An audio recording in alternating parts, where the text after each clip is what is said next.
the statement will be marked Exhibit K1.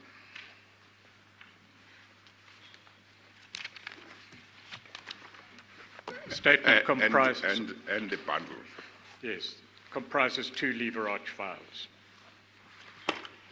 Should we make it K1A and K1B or just K1? K1A and K1B, perhaps? Might be convenient. The thicker one, K1A? Yes, the first one K1A, yes. Second one K1B, Chair. Okay.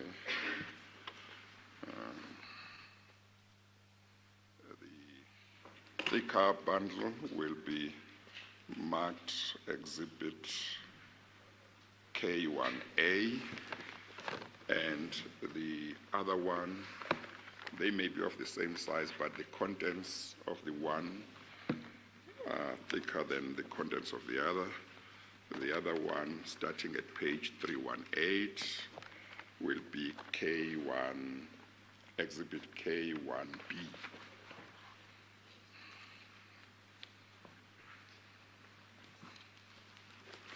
Thank you.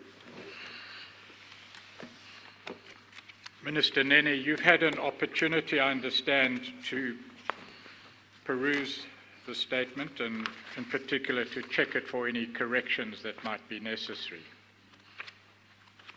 Indeed, I have, and I have picked up a few.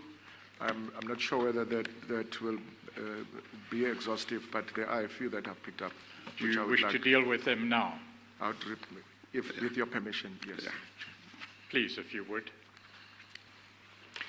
The first is on paragraph 2, which is the date of my appointment.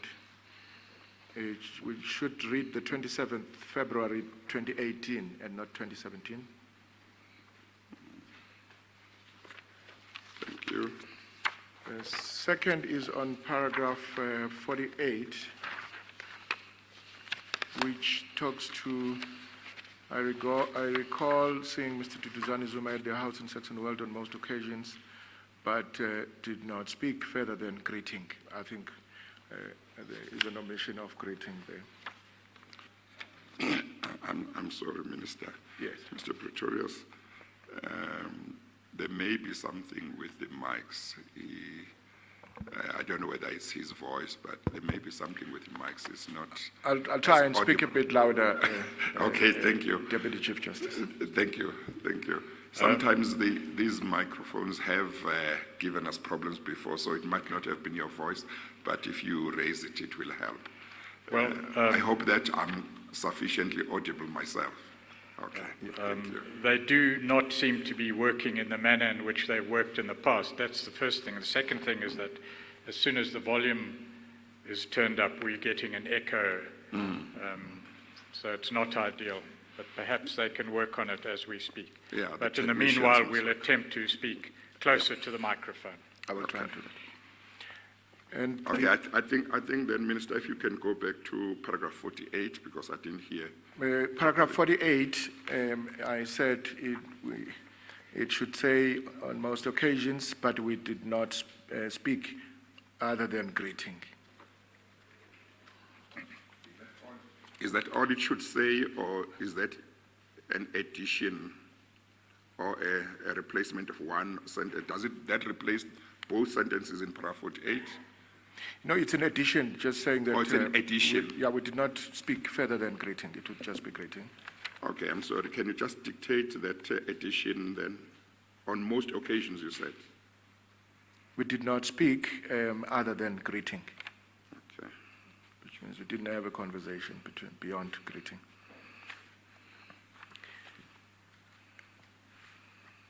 And if you allow me, Chair. Yes. The next one is on paragraph 52. Yes. Paragraph 52 refers to a parliamentary question. It is a letter. It should be a letter.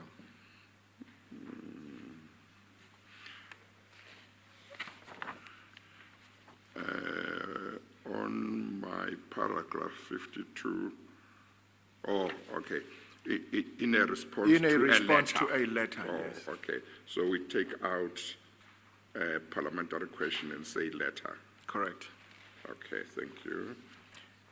And then next is on paragraph 60.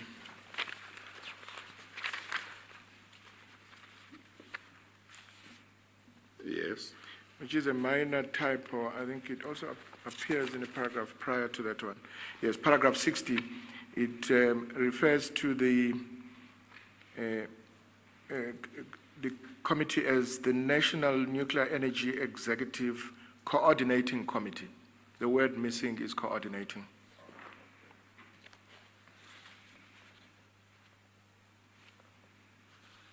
And then the last one on my list is paragraph 105.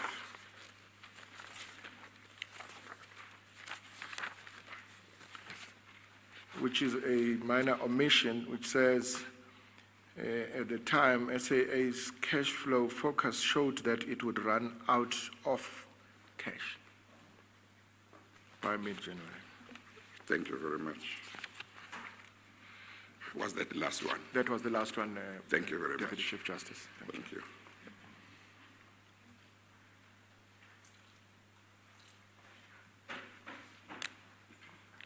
Thank you, Minister. Would you turn to page 50 of the statement, please? 50. 50. 50.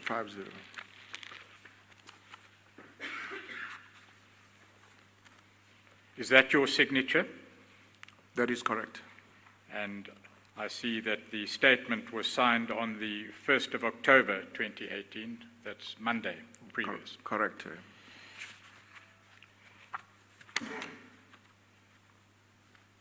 Apart from the corrections that you've just made to the statement, are the contents of the statement true and correct?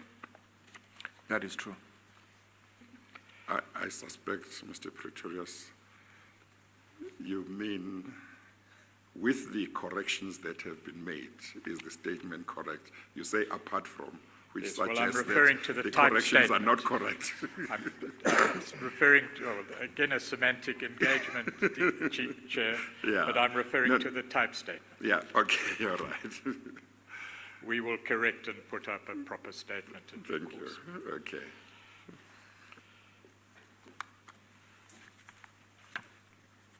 Minister Nene, since the signing of the statement, there was a leaked press report in the Business Day alluding to some of the contents of the statement, or at least alluding to matters to which you would testify. Are you aware of that? I did see that. Certain allegations are made or have been made in the public domain since that article, and I will refer you very briefly to an aspect of one of those statements in due course, but not at this stage. I just wish to place on record that we, as a commission, would have to investigate all allegations made, and will do so in due course. But it would be unfair to ambush you with them at this stage, as you obviously have not had an opportunity to deal with them, nor have we had an opportunity to investigate. I need also to place on record, Chair, that despite these statements being made in the public domain, no one has approached the Commission with any evidence to substantiate the allegations, or even with the allegations themselves. They're in the public domain and they require investigation before they can fairly be put to the witness. And that's despite the fact that on numerous occasions I have been saying publicly, people who have evidence or knowledge of any allegations or misconduct or conduct that falls within the terms of reference of the Commission must please come forward. I've been saying that. I'm sure the public and the media are getting tired of hearing me saying that.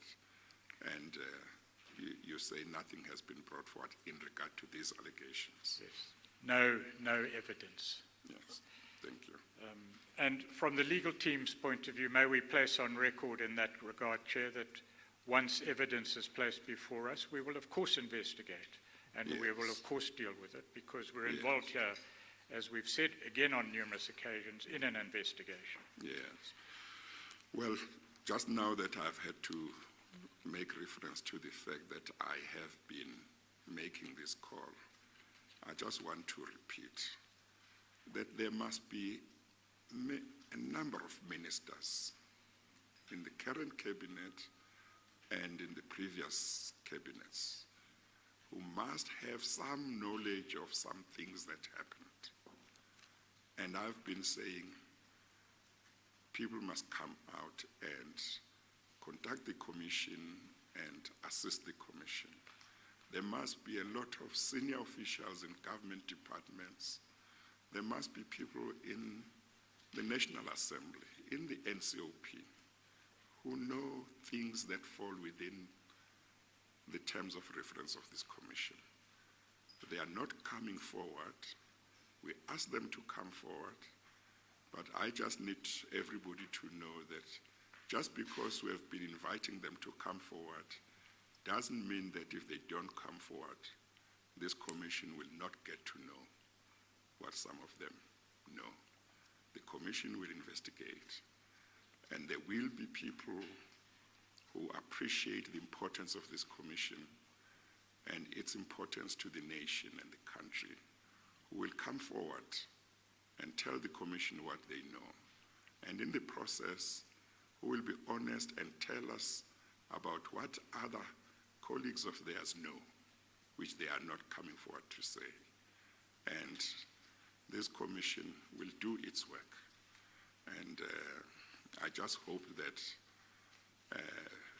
people will realize that it will be better if they come forward on their own and come and assist the commission rather than be dragged, screaming and kicking, to come and give evidence to the commission. This is a very serious issue in our country.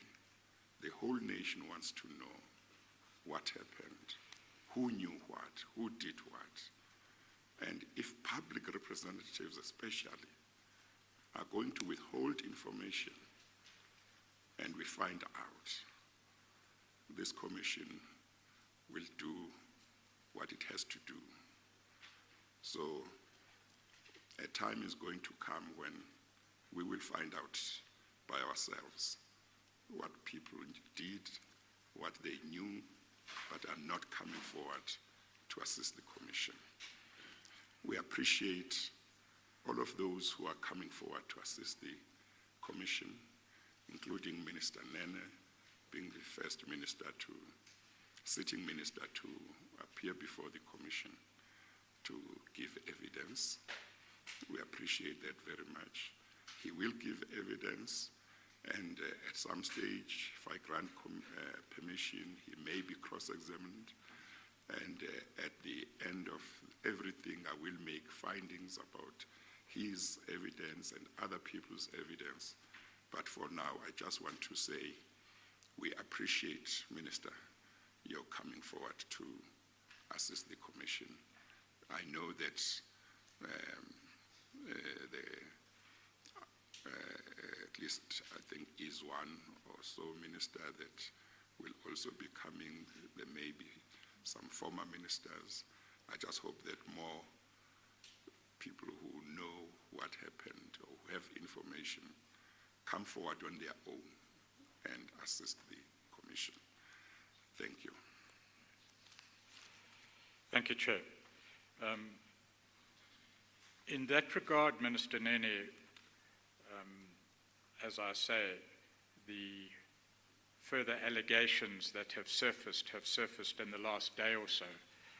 In that regard, once the Commission has had an opportunity either to receive or obtain evidence and investigate that evidence, I trust that you would be willing to come to the Commission and deal with those.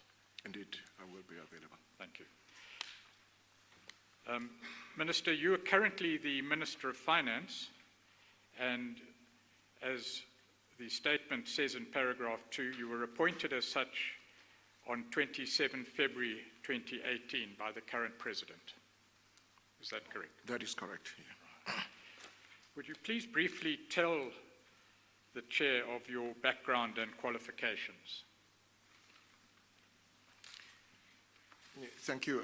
I will just go through it as reflected in the statement so that I do not veer off.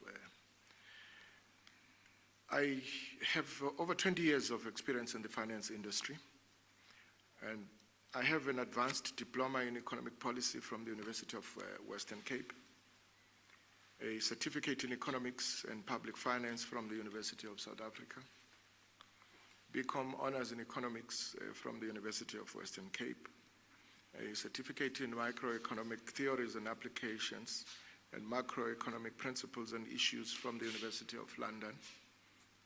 I'm extensively involved in the finance sector and have acquired vast knowledge on how it operates and how it is regulated. My further qualifications and expertise and positions that I have held appear on my curriculum vitae.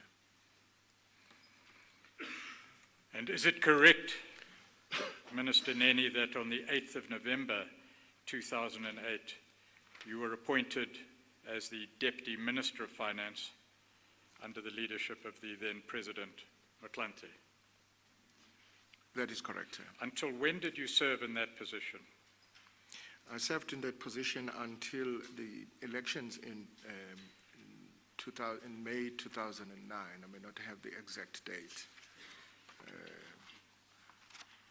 I think May 2014, perhaps? No, there were elections in 2009.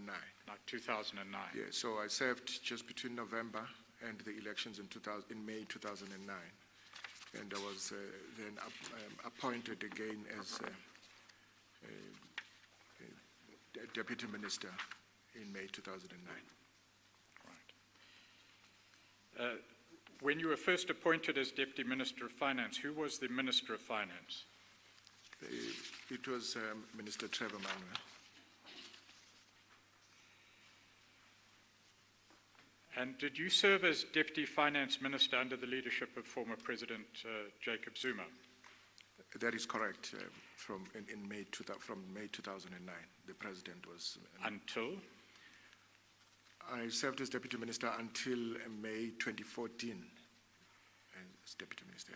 Right. And who was the Minister of Finance during that period? The Minister of Finance then was Mr. Pravin Gordhan.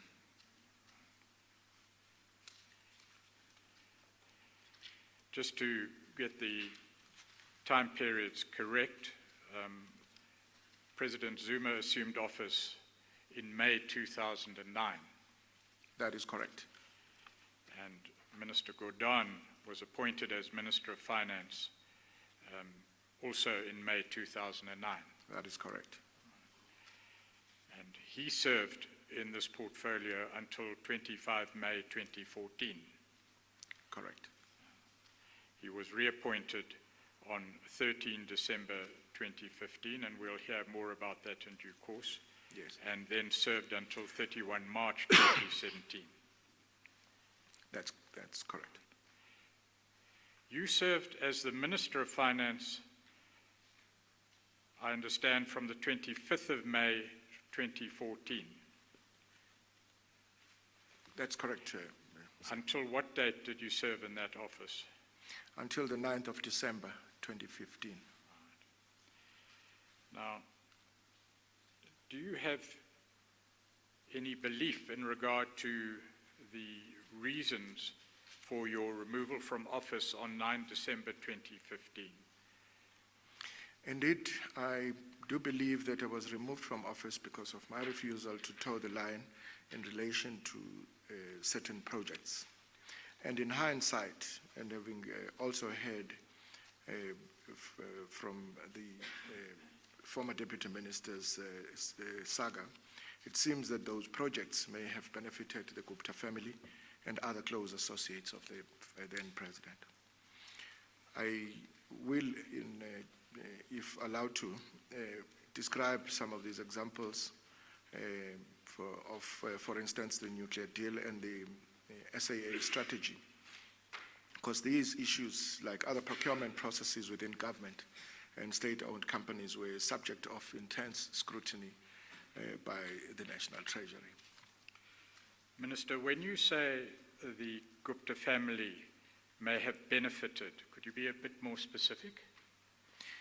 As I said, in hindsight, because as I said this, I base on the former Deputy Minister's situation, who was offered my position because of my refusal to toe the line with regards to the nuclear deal in particular. So it is apparent from that saga that they stood to benefit in whatever form. And we're talking about financial benefit. I would imagine so, yes.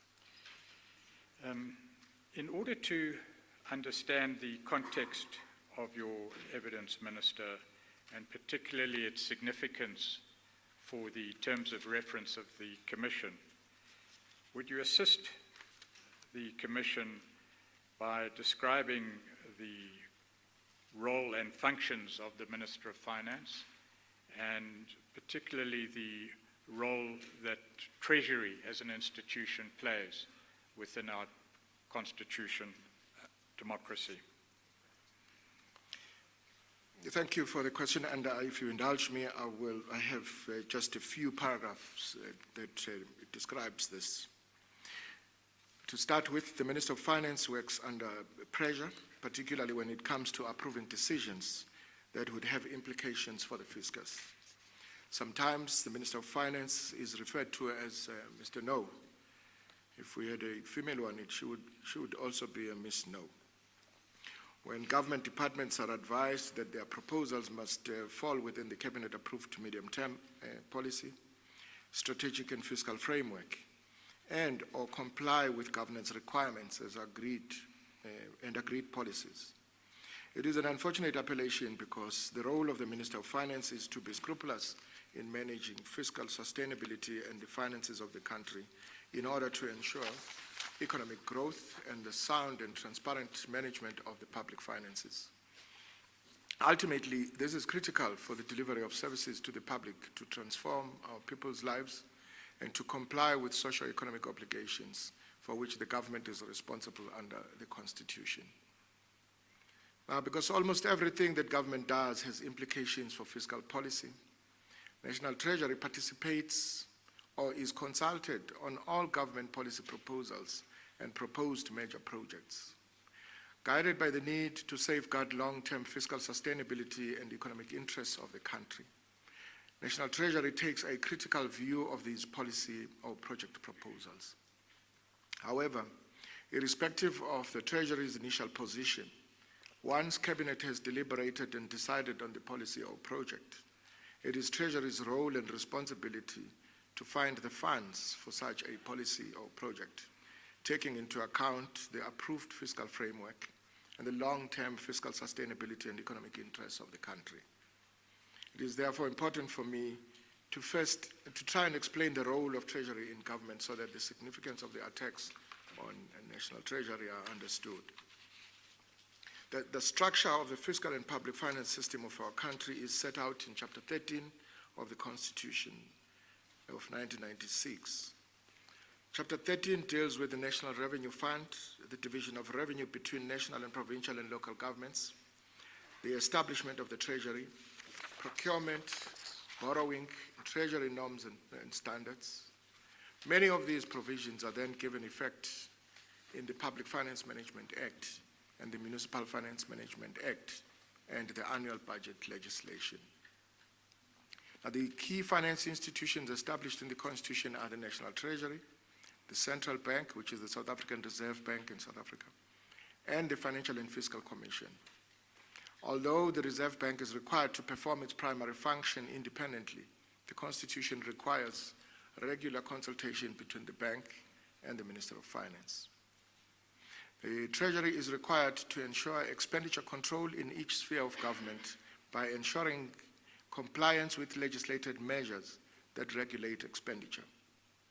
The Treasury is empowered by the Constitution to stop the transfer of funds to any organ of state if it has committed a serious breach of those measures. The head of the Treasury is the Minister of Finance. The Minister bears unique obligations in law.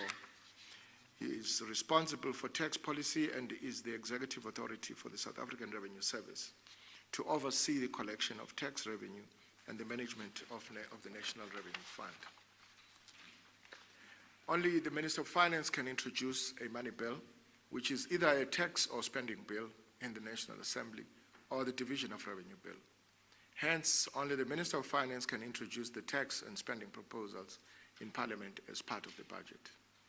It is also only the Minister of Finance who can introduce a bill before the National Assembly that determines the equitable division of revenue raised and each province's equitable share of that revenue, which is called the Division of Revenue Bill.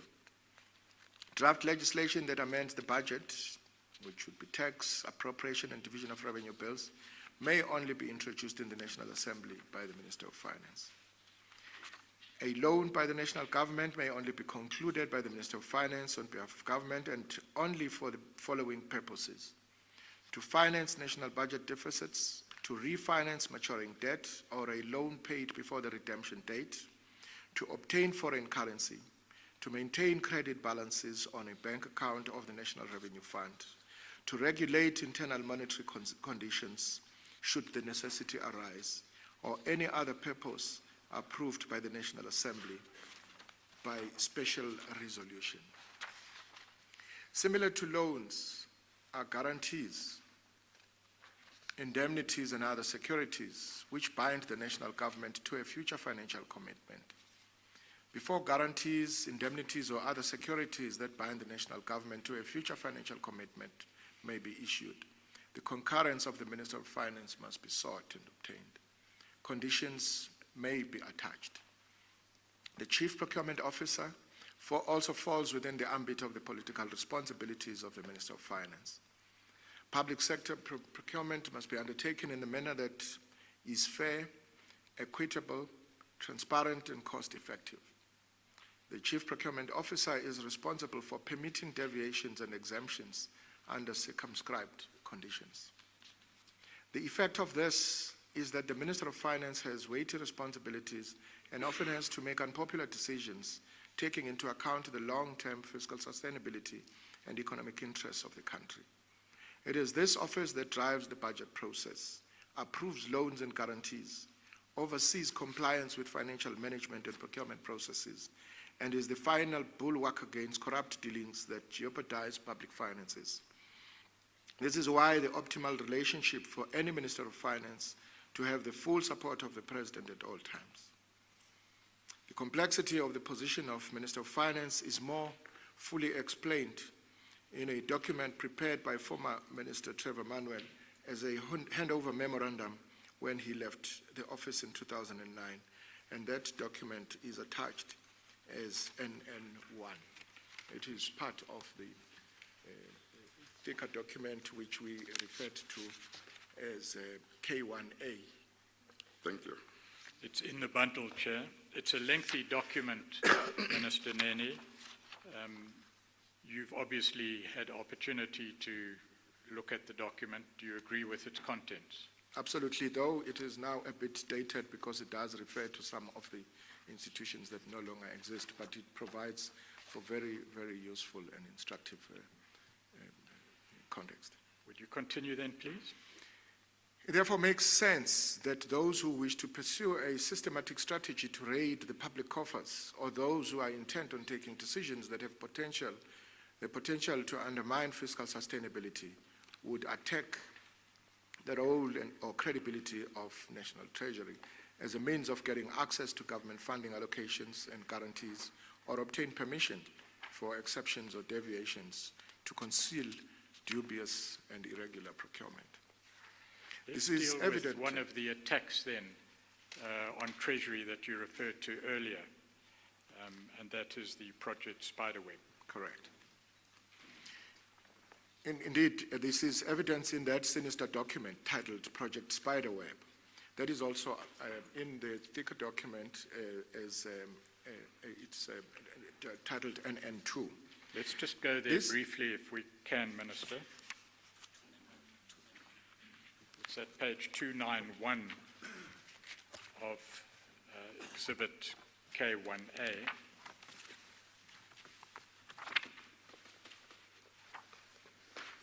Did you say 291? 291, Okay. annexure NN2. Do you have it there, Minister? Correct. Is that the document you're referring to? It is the document. Would you very briefly just describe what this document is and, in your view, what it attempts to achieve? This document surfaced, suddenly surfaced in July 2015, styled as an intelligence report, which suggested that Treasury had been captured by the apartheid-era intelligence operatives, as well as white monopoly capital, in order to control the country's finances. The document came to my attention on or just after 20 July 2015. It was forwarded to me by email from Anthony Julius, who himself was mentioned in the document. What post did he occupy? He is the Deputy Director General in Assets and Liabilities. The origin of the document and how it ended up in Treasury is still unknown to me. It was circulated to a lot of us, but it was the original one didn't come to me. I got it from the secondary source. When I read this document, it reminded me of a remark, if I were to say, that was made by former President Zuma about a month earlier, where he told me that there are apartheid agents within the Treasury. I recall conveying this remark to the Director General at the time, Mr. Lungisa Fuzile. I dismissed this as conspiracy theory. However, it was clear to me that the Treasury did not enjoy the support of the President. Before you continue with your statement, may I ask you, Minister Nene, do you know of any investigation in relation to the origins of this report? Yes, because after getting this report, I requested the Director General to inform the relevant authorities to investigate the matter.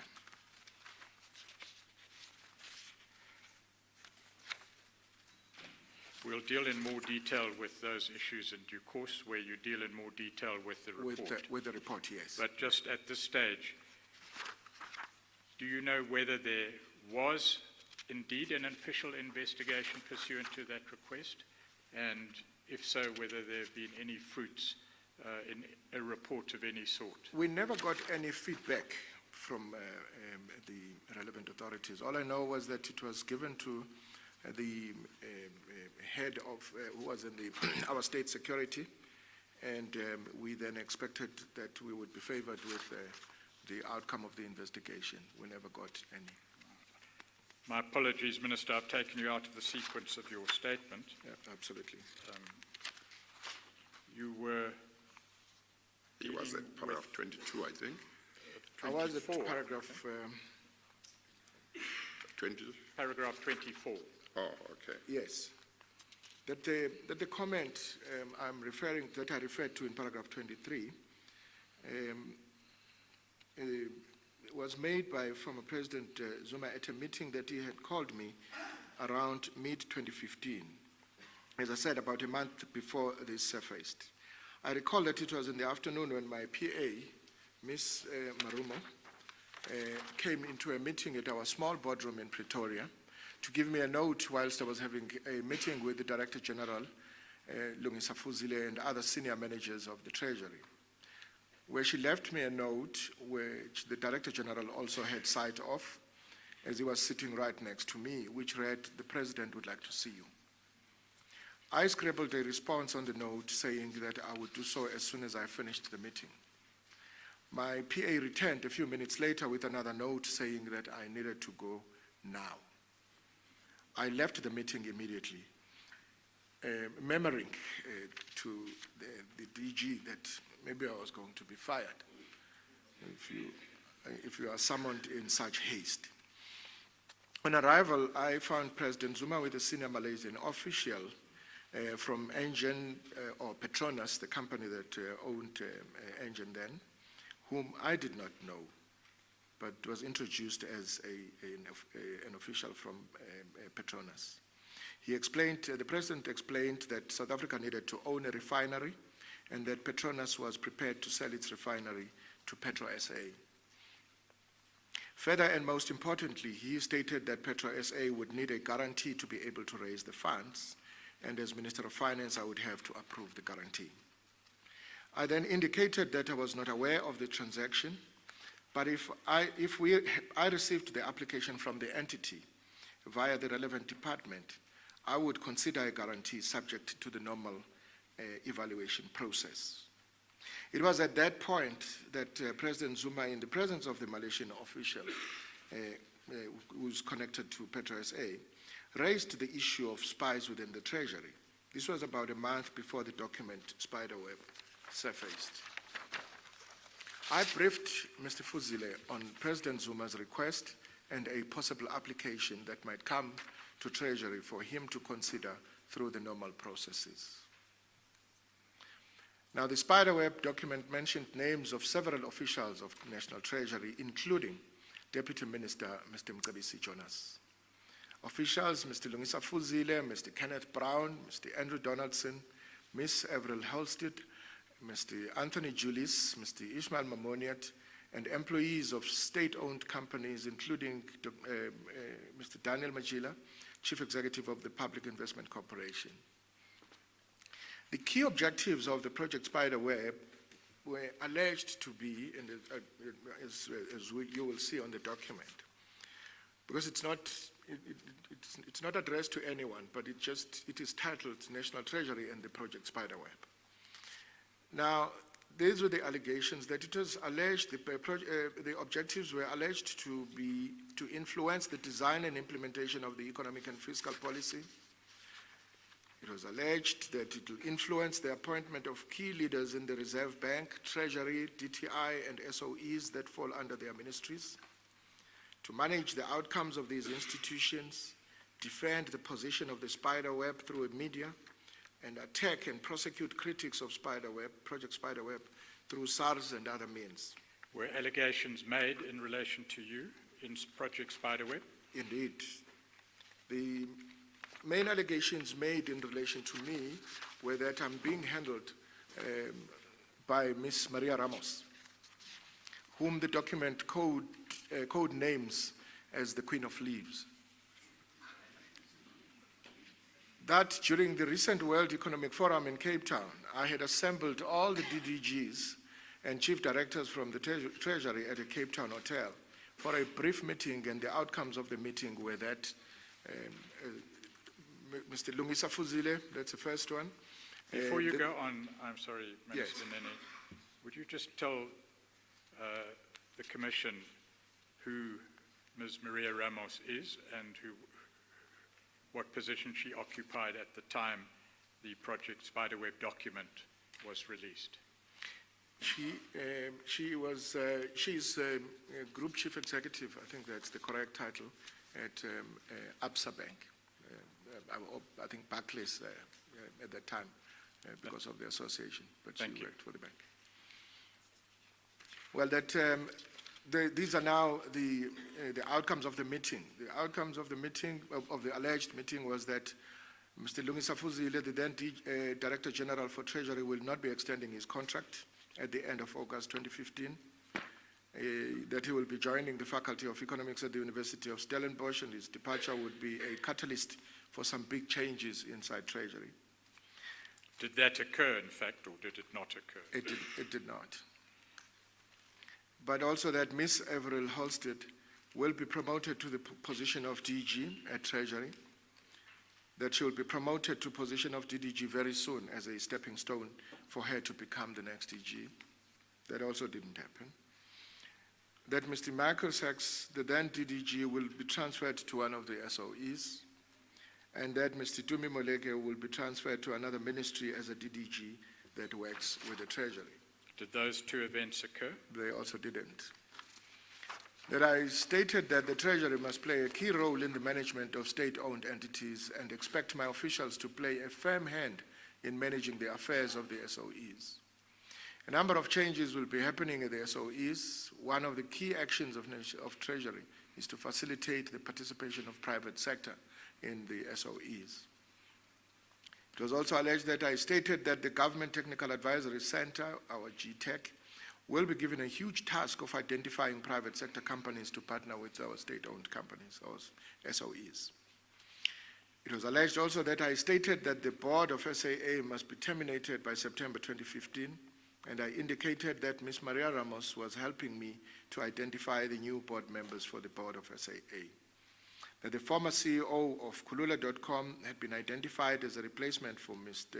Nico Bezerinote at SAA, and GTEC will be given the task of identifying a strategic equity partner for SAA. It was also alleged that I stated that Treasury must support the appointment of Mr. Brian Malife, and that ESCOM will be creating a position of COO, and that Mr. Matsela Koko will be filling in that position. It was alleged further that Treasury is very close to sell the government stake in Vodacom, and ESCOM will be getting some cash injection. It also alleged that Ms. Maria Ramos was also invited by the minister to give a word of support to the staff of at Treasury, who then praised the staff for the wonderful work they are doing. And she is alleged to have stated that she will be assisting Minister Nene to identify skills for the key positions at the Treasury. That she has already assisted in placing the key chief investment officer at the GEPF, and she'll be assisting in identifying the CEO at GTEC, which is our technical advisory, since Andrew Donaldson will be the chairman. Just to put these allegations in their context, yes. The allegations that you have just recited to the chair are all allegations made in the document. Correct. Spiderweb. Correct. And what is your observation about the correctness of these allegations? I strongly deny each and every one of the allegations as baseless and have no merit. Before we move on in your statement, the allegations appear to be quite detailed. They appear at one level at least to exhibit some knowledge, detailed knowledge of the workings of the Treasury and detail individuals in their positions within Treasury and detail functions of Treasury. Do you have any idea of where this information or this disinformation, as you put it, could have come from? It is not clear because, I mean, some of it actually didn't entirely make sense, because if you talk about where people were, the people that were going to be moving from what department to what department, but indeed it showed somebody who had actually studied a bit of National Treasury. Yes. And given the import of all these allegations and the level of knowledge purported to be held by the author or authors of the document, what was your expectation of the need for a proper investigation? Well, we wanted to establish the origins of the document so that we could then establish what the intent of the document was. You detail that a little later on. Correct, yes. But also I'm sorry. Yes. What concern was raised in your mind on reading this document? Indeed, I was concerned that the Treasury was, it seemed like the Treasury was now going to be targeted in an attempt to undermine its legitimate role and function. And it's for that reason that we also issued a statement on the 26th of August, 2015, condemning the Project Spiderweb dossier. And the statement, if you allow me, I will just go through quickly on what the statement said. Oh, I'm sorry. Before you read the statement, Minister, may I just ask with regard to paragraph 31.5. That's one of the objectives of the document that you have articulated as having, as one of the objectives that were alleged of the document. It says, the key objectives of Project Spiderweb were alleged to be 31.5, attack and prosecute critics of Project Spiderweb through SARS and other means. Did you understand at that time what that objective meant? And if you didn't understand then, is there anything that has happened which may have made you to understand what that may have meant or not? Indeed, I did not at that time, but as I outlined them here in the report, I take them directly from the document itself on page 293, that those were the objectives, 292 up to 293. But indeed, judging by the developments at the revenue services today, on hindsight, indeed, there is a link between this document. Thank you.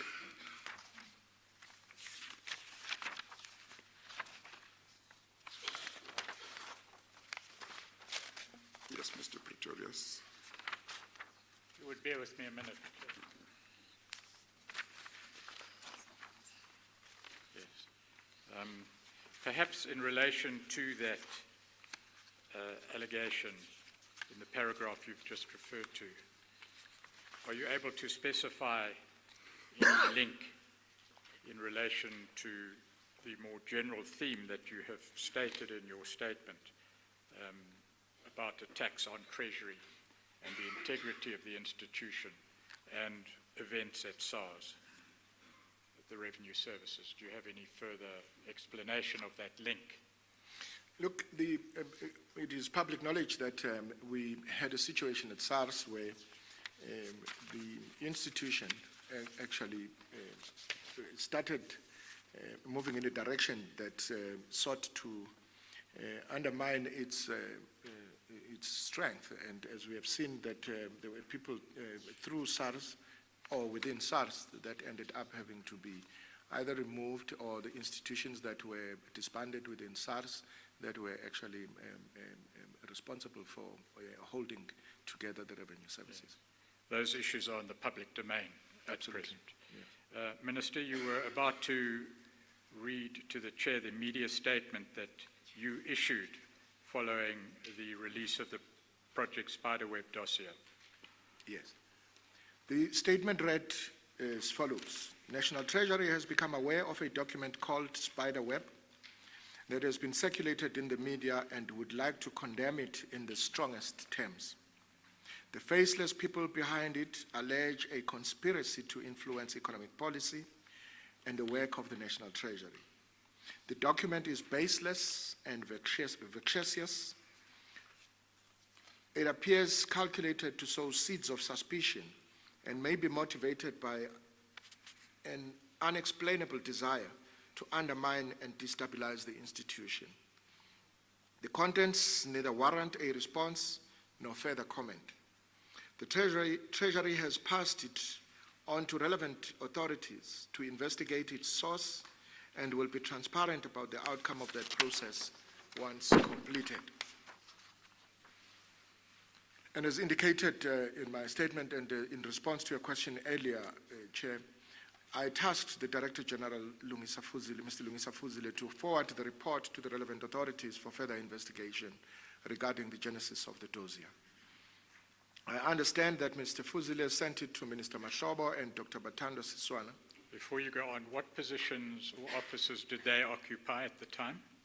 Mr. Mashobo was the Minister responsible for State Security, and Dr. Batando Siswana was the head of that department. Mr. Fuzile indicated that they visited him twice to ask for their access to the email system of the people who received the document and those who were named. I have never received any follow-up report on whether an investigation was actually initiated by the relevant authorities or the outcome of any investigation. from your point of view, having testified as to the importance of Treasury as an institution and the vulnerability that Treasury has to attacks and the consequences of that, was this a satisfactory outcome for you? It was not. We were concerned, but we felt that we do need to focus our attention to making sure that now that we know that the Treasury is under attack, we focus our attention on being vigilant and do our work going forward. Would you then move on to a new topic, please, Minister, and that's to deal with your meeting with Deputy Minister Jonas? Indeed.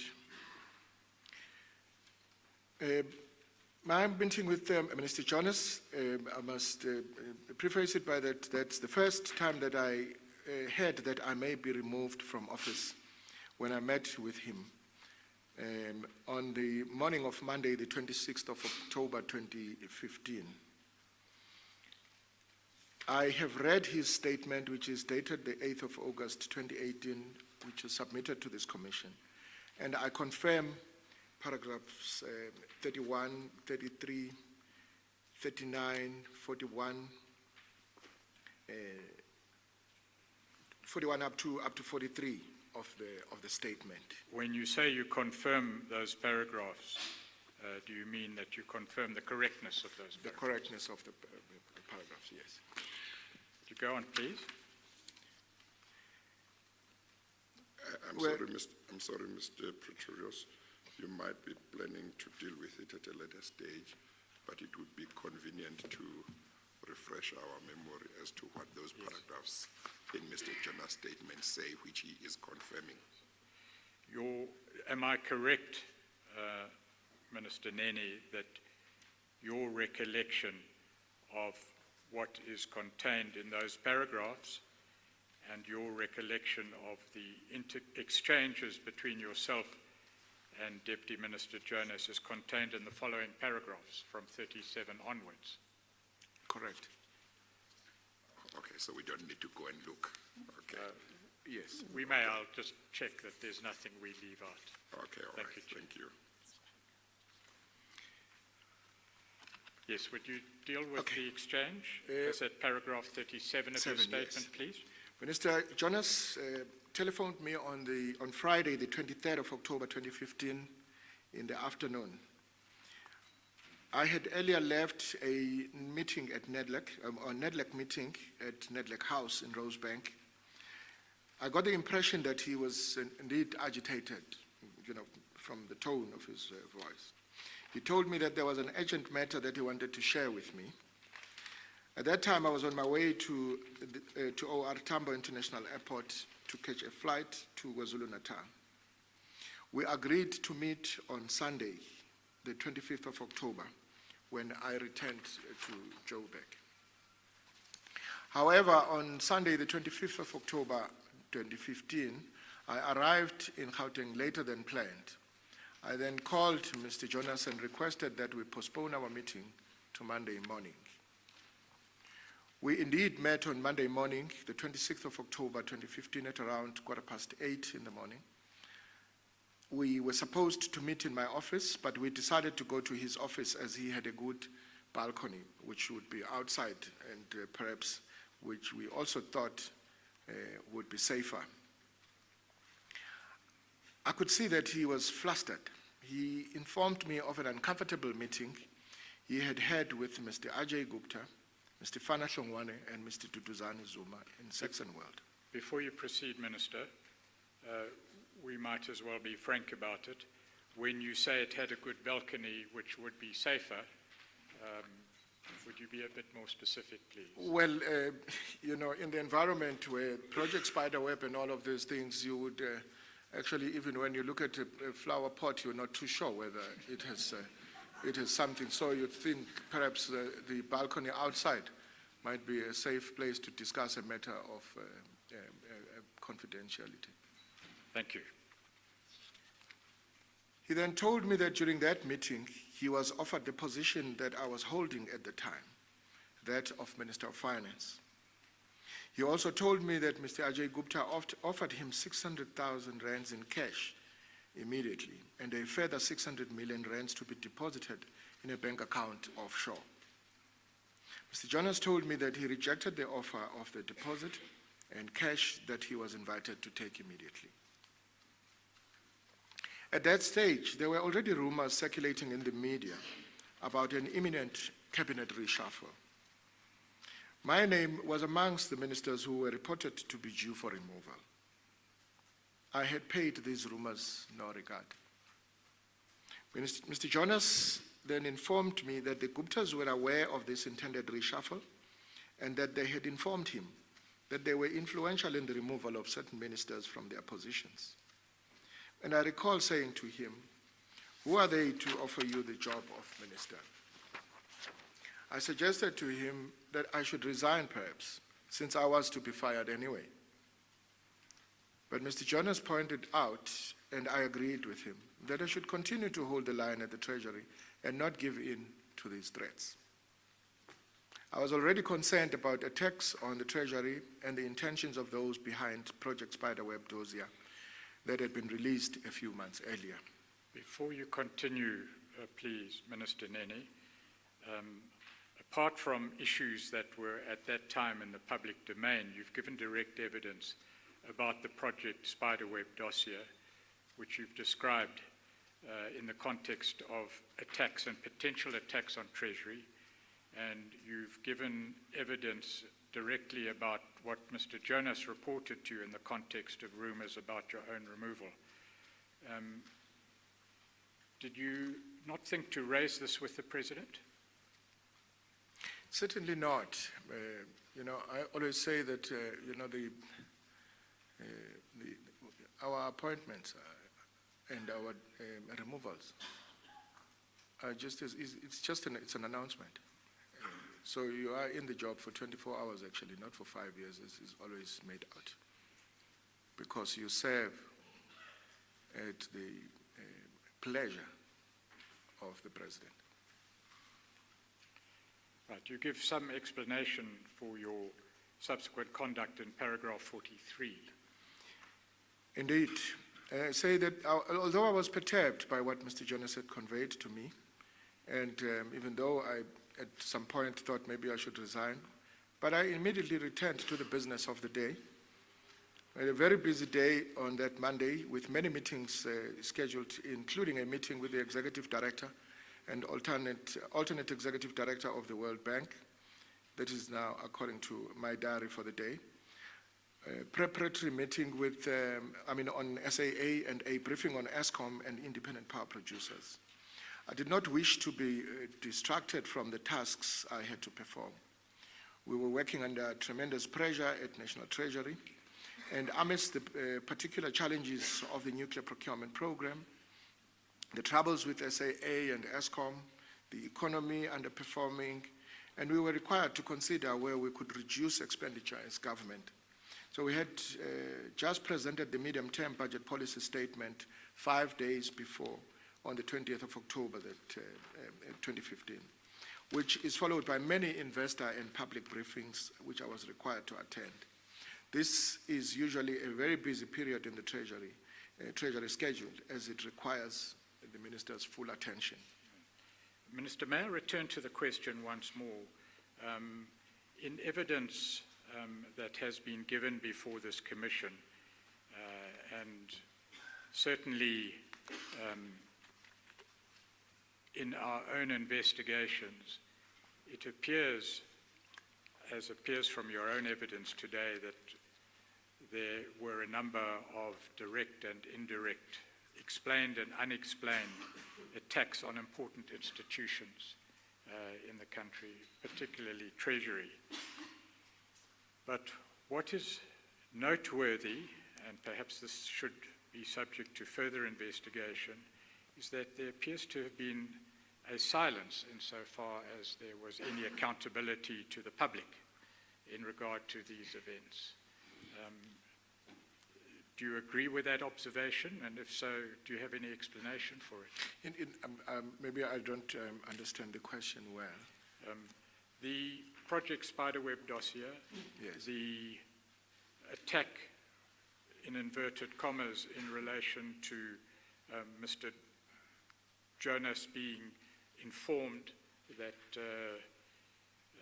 he might be offered by a completely outside third party a ministerial position. Why wasn't more said about this at the time in the public? I think from our side, the only time we went public was when on Project Spiderweb, because we issued a statement because we were concerned. And also, that document was not only circulating within the Treasury, it also was circulating outside because we were beginning to get questions about it. So we did issue a statement just to dispel whatever it is, so that if there is anything else, people know that as the National Treasury, we remain focused on what we are supposed to do rather than... And within the ruling party and within cabinet or other state institutions, were the issues relating to the Jonas matter raised? Not at that time that I could remember. Do you have any explanation for that? I really wouldn't. I think at times we take some of those things for granted and think, you know, for instance, if there is an attack on the Treasury deals with its matters, and you know, without necessarily elevating the matter to a platform that begins to look at what is happening in government and the country in general.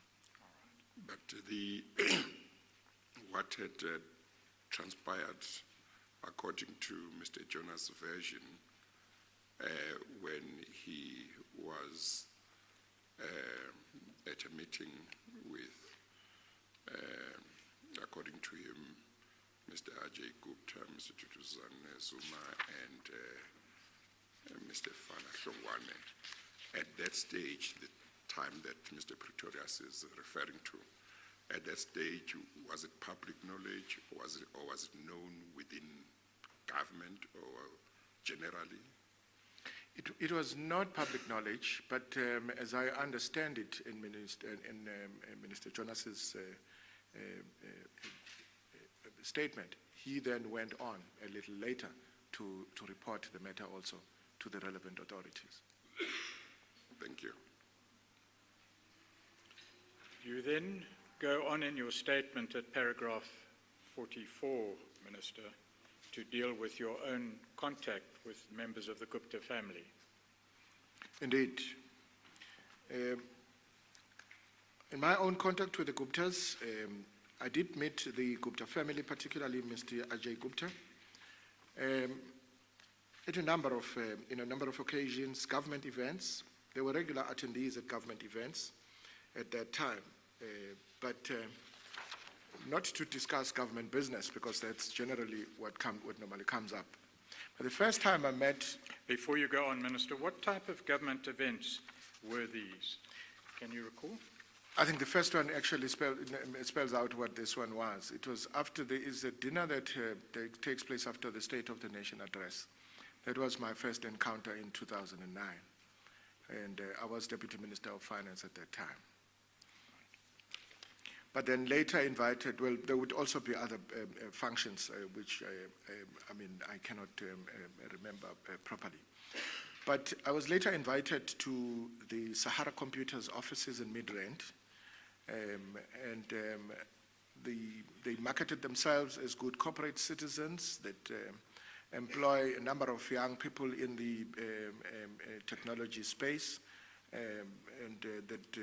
but the key point that Mr. Ajay used to make is that they don't do any business with government. And, they are, as I say, good corporate citizens, pay their taxes, and indicated that they were in the computer and mining industry.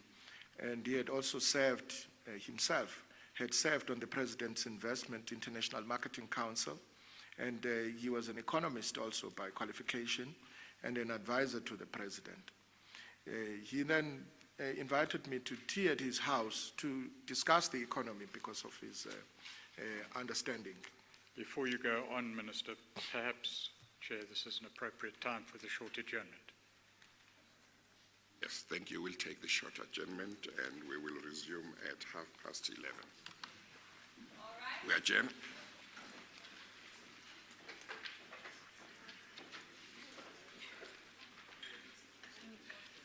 I don't know, see what your view is, but you need to take him step by step through the visits at the Gupta house, because now he's literally reading. We'll stop. Especially things like to discuss the economy. Now already the media is excited when they hear things like that, so. No problem. No, it's me. I'll explain it to you first, yeah. Okay. I'll explain to Paul first.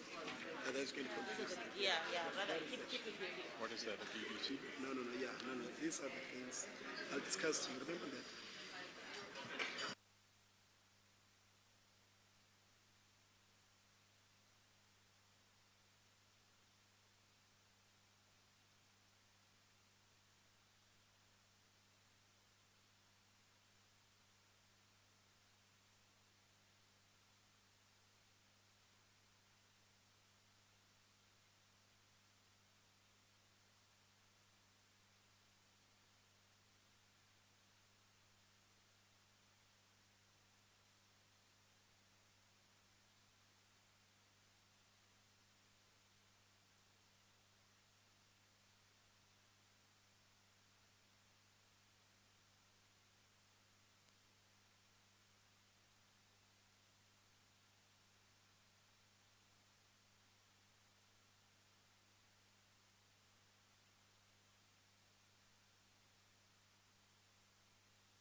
Yes, I can hear Tulas, yes.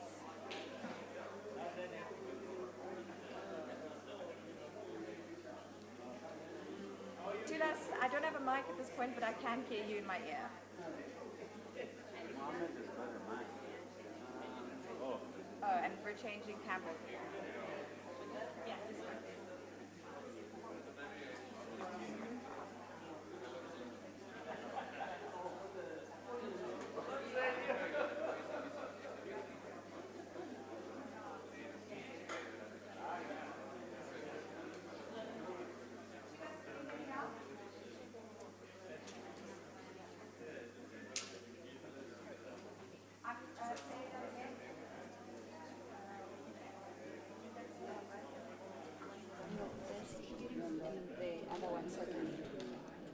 Okay.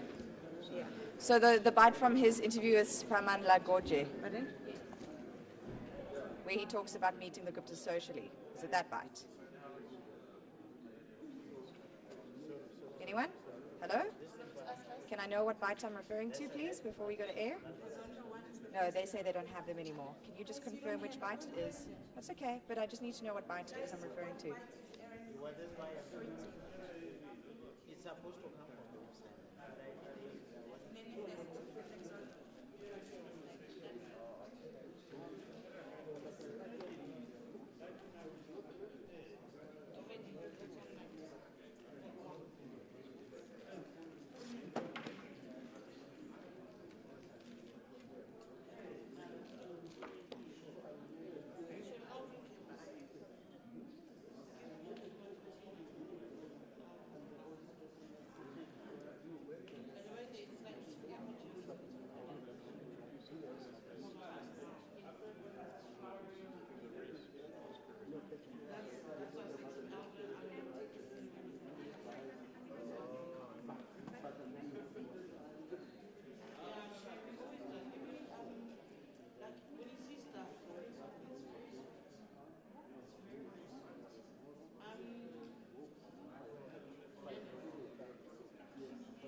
Yes, Tilas, I would say it's more than a teaser, it's more like a cliffhanger, because this is the fundamental point of Nene's testimony today. What engagements did he have with the Gupta family, and what was the nature of those engagements? Now, he said before with our colleague Nhlanhla that he had socially met members of the family, and today before the inquiry he's mentioned that he met with Artul, or was it RJ, one of those two brothers, and that they'd had a meeting at Sahara Computers, that this brother had detailed his engagements with the president and providing economic advice to the president, in fact, at the time. Also, he says, Nene, that is, that this Gupta brother characterized the family as responsible corporate citizens. But just as we were about to launch into the real meat of that testimony, him describing this Gupta brother inviting him, Nene, to tea at the family home, we were told that it was time for an adjournment. So that cliffhanger remains. We're in limbo at this point, and we're going to have to wait for testimony to resume to get further details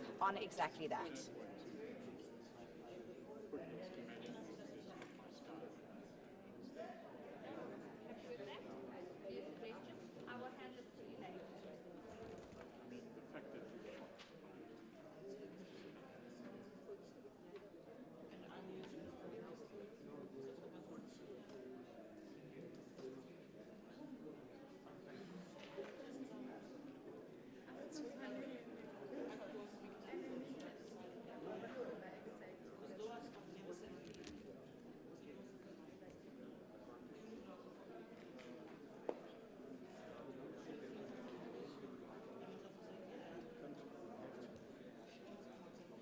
Yes, and Nene himself has told the inquiry that the reason he believes he was fired as finance minister in 2015 was because he wouldn't toe the line, was the expression he used, on certain projects he perceives as being directly beneficial for the Gupta family. He cited, for example, the SAA routes, and he also cited, what was the other one, Tulas? I'm going to have to get back to you on that one, but he cited the nuclear deal. That was it. So these two examples of projects he says the Guptas were pushing and that he wouldn't buckle on were the reason why he was fired as finance minister. But you're quite right that the EFF, in its absolutely blistering and harsh statement on Nene, accuses him of being someone who danced to the Guptas' tune, you could say, up until the point he was finance minister.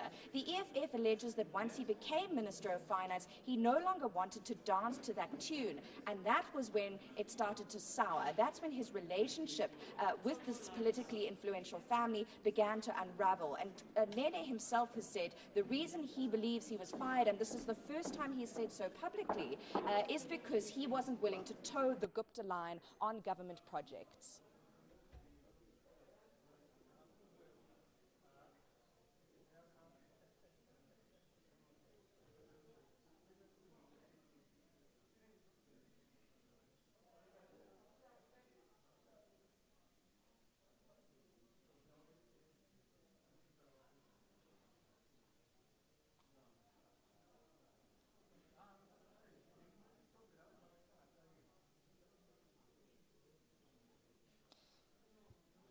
Just tell them I'm not going to throw to Bytes because I'm not clear on what Bytes we're throwing to. So Tulis, I think it's better if Tulis does it.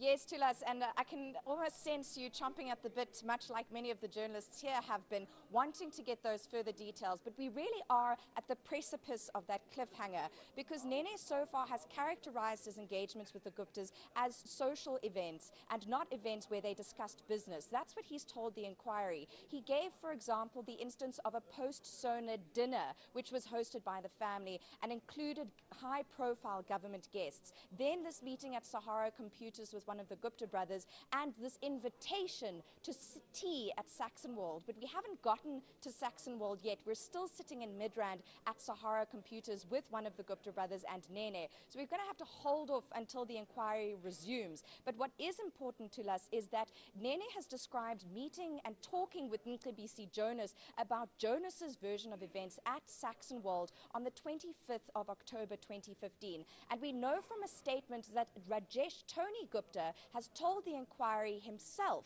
that he was in the house at the time that meeting took place with Duduzane Zuma and Fana Klongwane present. What Tony Rajesh Gupta disputes is any accusation that he offered Jonas this finance minister position, that he made an offer of money, or that he was present during the meeting. He says he just popped in briefly, he spoke to Duduzane Zuma about a meeting the following day, and he left. He was not party to any discussions between those other three men. And so we know that that was the Gupta brother who was in the house at the time. Now we've heard about Jonas and Nene talking about that meeting, and there Nene made a very wry comment about the fact that he had to go to a balcony because he was anxious about people overhearing him.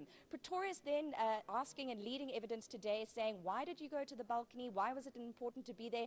And Nene sort of saying, Riley, well, at this point, things were so contested that even a pot plant was suspicious. They just had this Project Spiderweb report, which made all of these astounding allegations about apartheid intelligence infiltrating Treasury.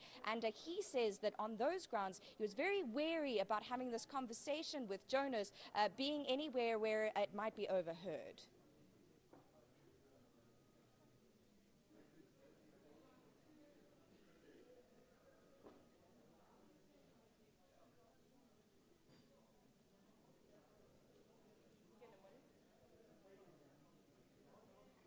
Cool. Cool. The office sometimes.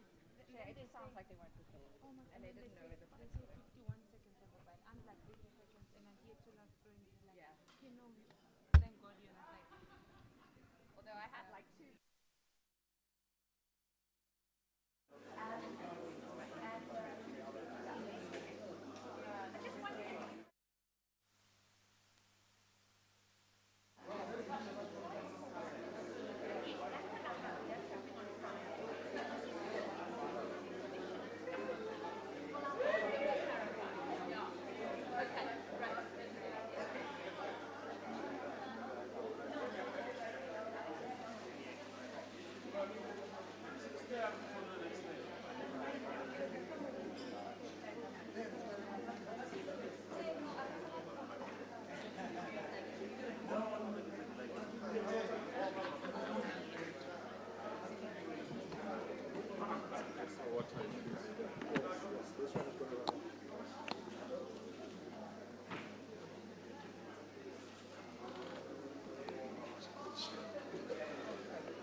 Yes, Mr. Pretorius.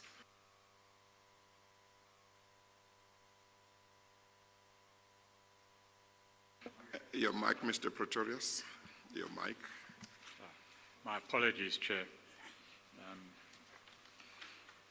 We're at paragraph 46 of your statement, Minister Nene, and you had described to the Chair that you had been invited to tour the Gupta Sahara computer offices in Midrand on 2 occasions in 2010. What did you know of the Guptas at that stage? Not much, as I said, except that, having met them at a presidential event and, sitting at the high table, that they were close to the president. But other than that, very little, until they introduced themselves and introduced me to their business as well. Right. Is it normal for a deputy minister to visit businesses at the request of individual citizens or non-citizens, such as the Guptas? Indeed, I saw nothing wrong with it. I still see nothing wrong also in engaging with people who are in any form of business. Yes. During these visits, let me take a step back, Minister. We've heard evidence from more than one witness in regard to the conduct of the Guptas. The observation may be made that they weren't exactly shy or reluctant to place demands, to express interests, and to, in a nutshell, try to obtain favors in their interests where they desired to do so. Did anything of that sort occur on your visits to Sahara Computers? Not really, and as I said earlier, mine was a completely different one because I'm not too sure what the plan was, but they marketed, it was almost like a PR exercise. The 2 things that stood out for me was that they would actually continuously repeat the issue that they don't do business with government. 2, showing themselves what their contribution is to the economy in terms of when we visited the Sahara, youth employment, they are in the computer space, they are good corporate citizens. And I think that was the key message that they would be driving home most of the time. But in retrospect, how would you describe their conduct then in those meetings, which seems to be, at least to a degree, out of sync with other evidence that we've heard? Indeed, the only time I got suspicious was then it was proven when around 2013, it turned out that there was an investigation that the Treasury was doing on one of their, on the dairy in the Free State, where they were directly involved. That's when I actually, got suspicious of this ongoing narrative of them not doing business with the state, because that seemed to contradict what they had said.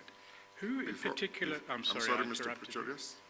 I'm sorry. Before you proceed, you have emphasized quite a few times that on those occasions, or at least some of them when you met with them, they liked emphasizing that they did not do business with the state. What was your understanding of the context or the need for them to make that statement so repeatedly? It was in response to what they were saying. People say they are benefiting from the state because of their relationship with the president, and they actually wanted to clarify that they actually don't do business with the state. Already at that time, there were those allegations that they were benefiting from. It was coming from them, yes, that people accused them of that, but I didn't know of such. It was for that reason that it was a bit strange that they are responding to a question that I have not asked. And you say, from your recollection, in terms of what you knew then or what was known publicly, you can't remember whether publicly there were those allegations about them? Not already? that I knew of. Yes, okay, Yeah. thank you. Right. Perhaps with hindsight, Minister, we know that at that time you were a person of influence, and we know with hindsight, or certainly there has been evidence and will be more evidence, that the Gupta brothers took steps to influence or exploit relationships with persons of influence within government. You deal later with a briefing in relation to the launch of New Age, but for the present,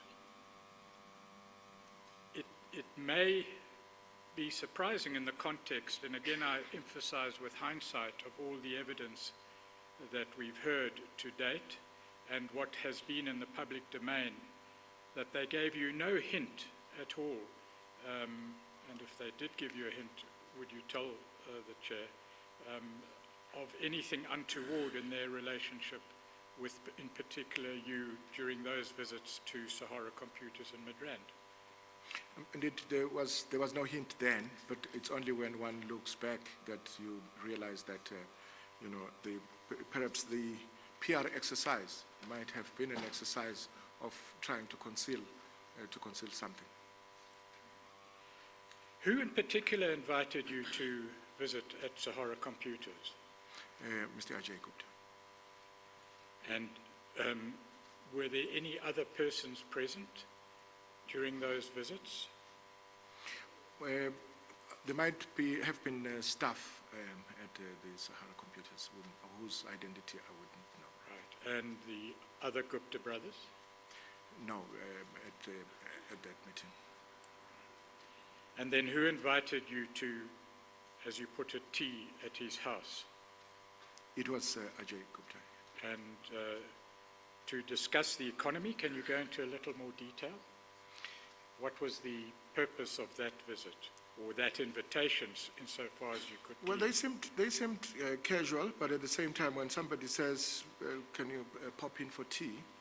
And I must also say that at that time I had no reason also to think that might have an adverse impact, because, like I said, when one of the requests was also for me to contribute to a magazine that was published by former Minister Mr. Yusuf Pahad, which was called The Thinker, and I actually most of the time I would leave the home with my own magazine because that was being promoted.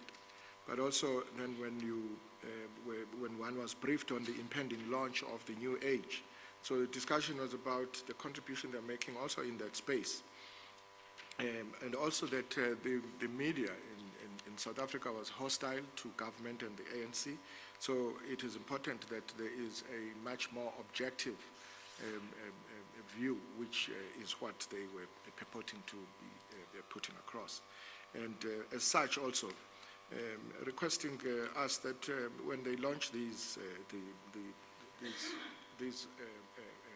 media houses that we as government should support. And the briefing to me was portrayed as a briefing that is also given to my other colleagues.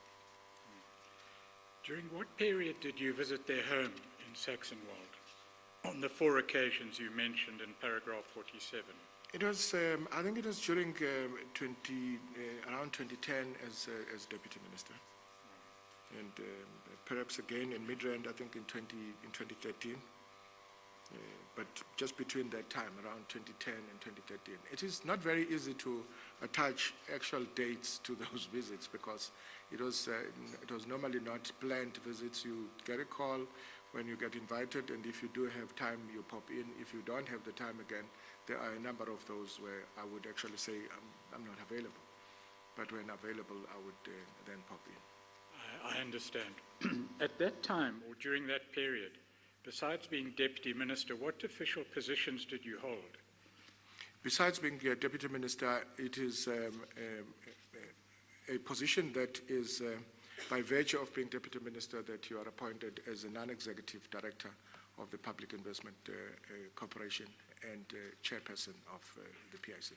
And what is the role of the Public Investment Corporation? The Public Investment Corporation is a fund manager for the government employees pension fund, and other government funds like the Compensation Commission and the UIF. And does it give loans to businesses and institutions? It does give loans to businesses and institutions, but it also co-finances or buys equity into some businesses with other partners. Again, in relation to the interests of the Guptas and their related companies and their communications with persons in influence, are you aware of any loans that the Public Investment Corporation made to the Guptas or Gupta-related entities? No, not that I'm aware of, except the inquiry that I refer to in paragraph 50, where the Mr. Ajay Gupta, when I was Minister of Finance, where he wanted he raised an issue that he was having with Mr. Iqbal Swev of Independent Media, where he wanted to know from me whether it could be correct that the agreement that Mr. Swev has with the PIC precluded him from entering into a partnership with the Guptas to form an independent media group. Yes, we'll come to that in a moment. Yeah. But at a more general level, given the evidence so far, to the extent that that evidence is correct, that the Guptas were not shy in pursuing their interests in relation to persons of influence, and given your positions as Deputy Minister and Chair of the PIC, the question may, it seems, be asked, is it not strange that they wouldn't have approached you directly, as was their wont during that time, to attempt to ask you to exercise your influence in their favor? I would have found it strange if they did, after having been so clear that they do not do business with the state. Right, you talk about later visits being related to the impending launch of New Age. Could you just expand on that a bit, please? It was just a briefing that they are in the process of launching a newspaper, and as they did also with the launch of the TV station, that it is going to be presenting an alternative perspective to the public, rather than what we have currently in South Africa, where most of the media houses are actually hostile to the state and to the governing party. During these visits, was there any request for or assumption that there would be support for the New Age venture? Well, it was clear that the intention is that because we make use of the other media houses, they are introducing an alternative, and it would make sense that we support the media houses. Did they ask for support directly? Not directly, but they introduced themselves as going to be the alternative voice. Was that request for support an assumption, underlying assumption in their approach? Indeed, yeah. In paragraph 48, you refer again to the visits to the Saxonwold home, and you refer to Mr. Duduzane Zuma being present. Do you see that in paragraph 48? Correct. What did you think about his presence at the house in Saxonwold? It just confirmed the relationship that the family had with the president's family. What did you know at that time of that relationship? Well, I just knew that they were very close to the president. As I said earlier, even when I saw them for the first time, it was because they were sitting with the president on the main table. Within the Treasury, I presume that you are assisted by advisors who would keep an eye on matters relevant to Treasury functions as to what is reported in the media and in other sources of information. Is that correct? Yes, that's true. Did you have any warning before 2013 from what existed in the public domain concerning the Guptas and their role in South Africa? Not necessarily, but I mean, 2013 on the dairy farm was actually for me, the first flashing light. What did you learn about the family's intentions at that time? There was an investigation that the Treasury was embarking on, which showed that their relationship with that community and the project itself was not done in accordance with the regulations. Did you take any steps in Treasury to deal with that issue? Yes, there was an investigation, an ongoing investigation, which was concluded and given to the law enforcement authorities once concluded. Yes, is that the ENS investigation? Correct. Edward Nathan Sonnenberg's investigation? Correct. Yeah. And there, we know subsequent to that there were further investigations? Correct.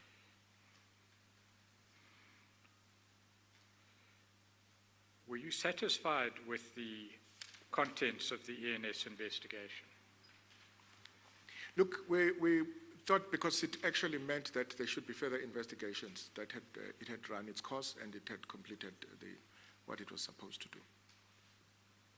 But that was purely a matter also that was dealt with more at an official's level than at the ministerial level.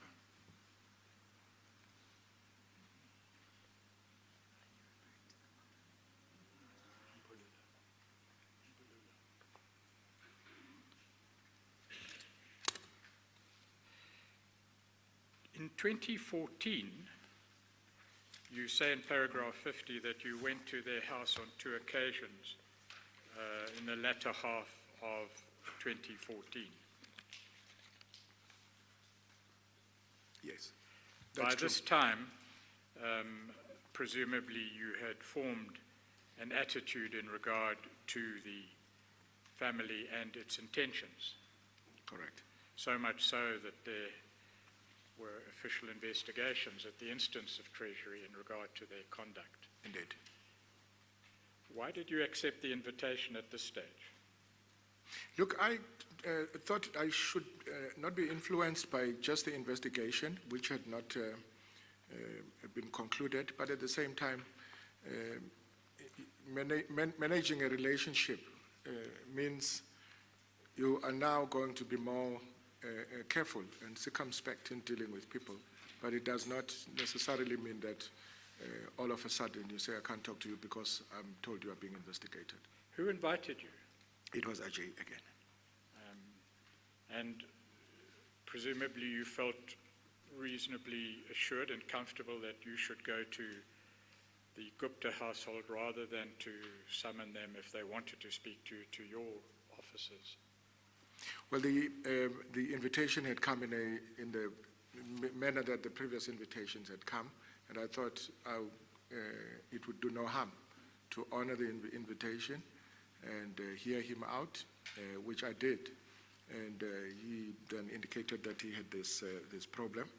And yeah, on my return also I was able to come back to him and say, we have nothing to do with the agreements you have with Mr. Iqbal. All right, so since your first visit to Sahara Computers in Midrand,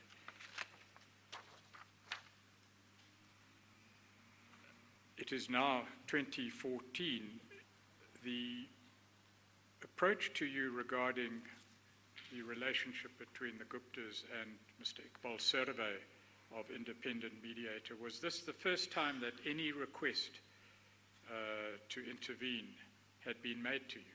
It was, yes.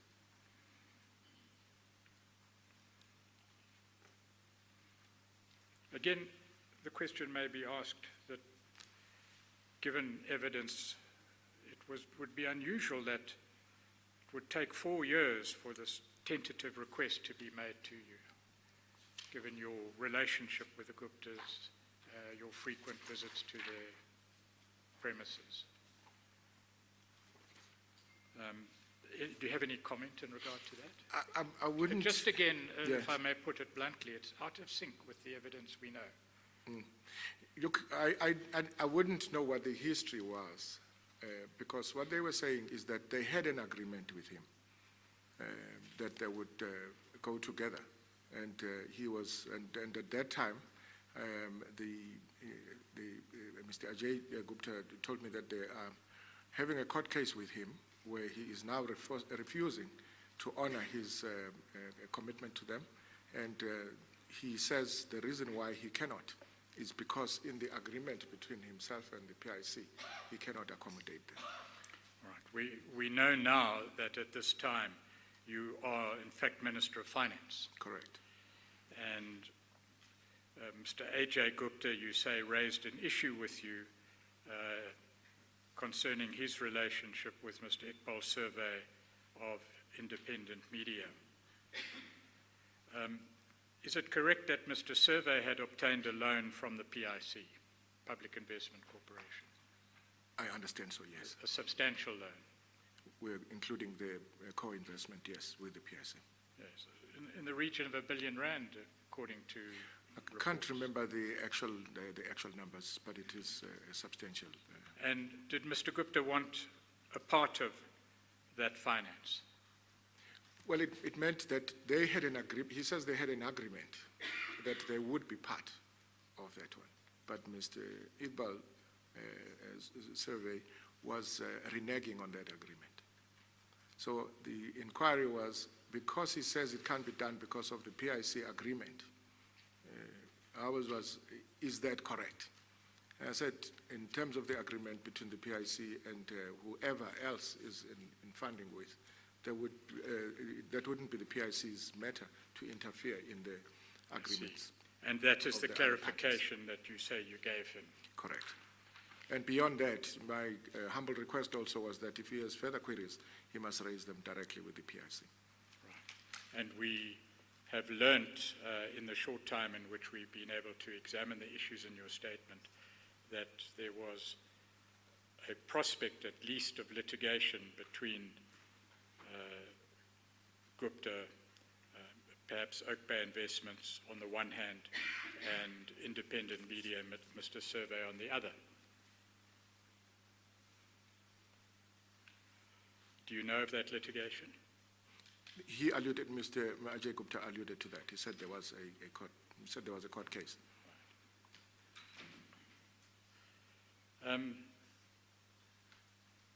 Over the period of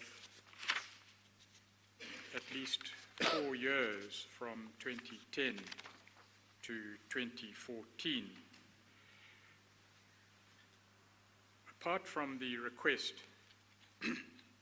in relation to Mr. Survey and Independent Media on the one hand, and the Guptas and we presume Oak Bay Investments on the other, was any other request made to you during that period?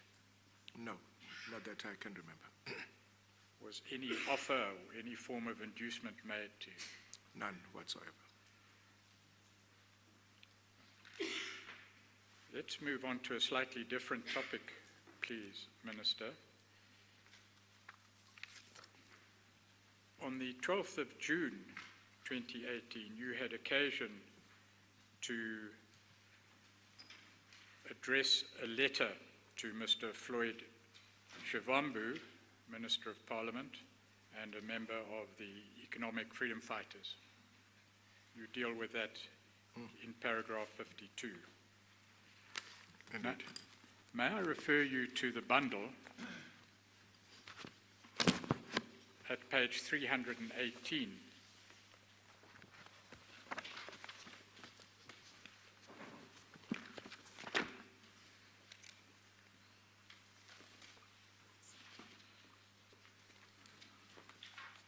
Do you recognize this document? What page did you say, Mr. Pretorius? 318, annexure NN3. 318. 318. Probably in your second bundle. Bundle K1B. Okay, thank you. Yes, I do recognize the document.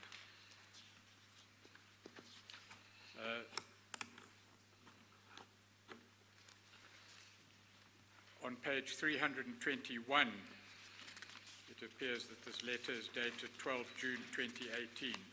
Is that your signature there? That is correct. What was the context that required this letter to be written by yourself? It was in response to a letter that I had received from Mr. Shibam. And what was the date of that letter? It was sometime in May. Does that appear on page 318? Yes, it was dated the 22nd of May. And would you briefly relate to the Chair what you stated to Mr. Shivambu in response to his letter of 22 May 2018? In his letter, he had insinuated that I facilitated the Gupta's access to the PIC during my tenure as Deputy Minister of Finance.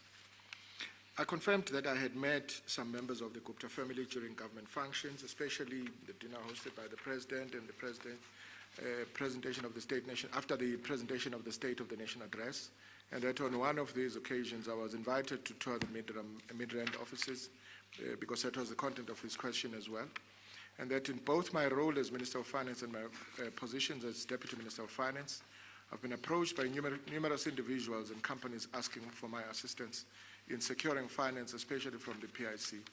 In all instances, these individuals, with no exceptions, and companies were informed that they should approach the PIC directly through its formal channels.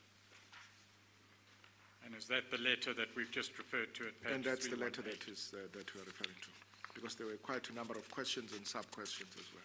Right. Before you go on, at the outset of your evidence,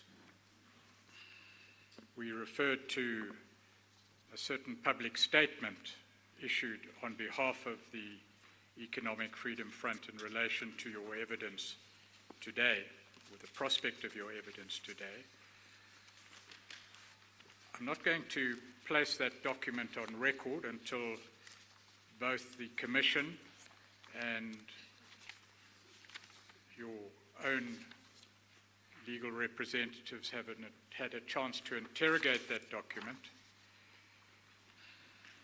and to deal with the rather general allegations contained therein, and to emphasize once more that we have no direct evidence from the EFF in regard to the contents. Safe to say that in paragraph 2 of that document, it states that the EFF wrote a letter to Nhlanhla Nene on 22 May 2018, asking him about his relationship with the Guptas and the many instances he negotiated business dealings with them. And there's a further statement following that saying that you refused to respond to those questions. Is that statement correct? That statement is incorrect, because as, the letter included, which was written on the 12th of June, was a response to the letter that they wrote on the 22nd. So the letter was responded to. I can confirm that. We followed it up when also we saw in the public space that they were saying that I had not responded. We actually followed up with our parliamentary. We'll come to the further evidence in a moment. Save to highlight at this stage that certainly, notwithstanding the absence of any evidence given to us, the Commission will look at the allegations, investigate them, and you've expressed your willingness to respond. Absolutely. At the appropriate time. That's correct.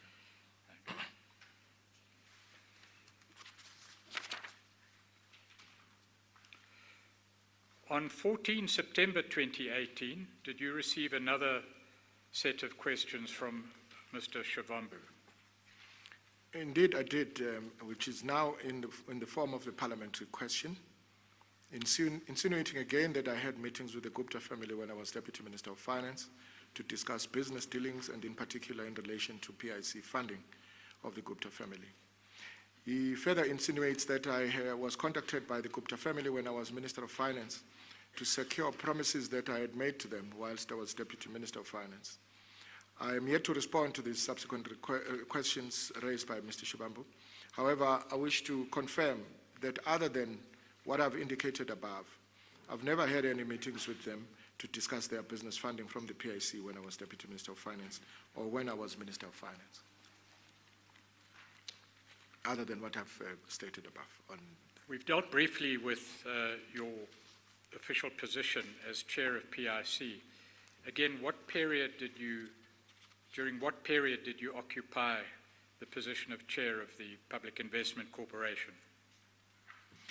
Well, I'd like to point out that I became chair of the PIC between 2009 to 2014 in my capacity as Deputy Minister. And as it was practice that Deputy Minister is appointed by Cabinet as a non-executive director and chair of the board of the PIC.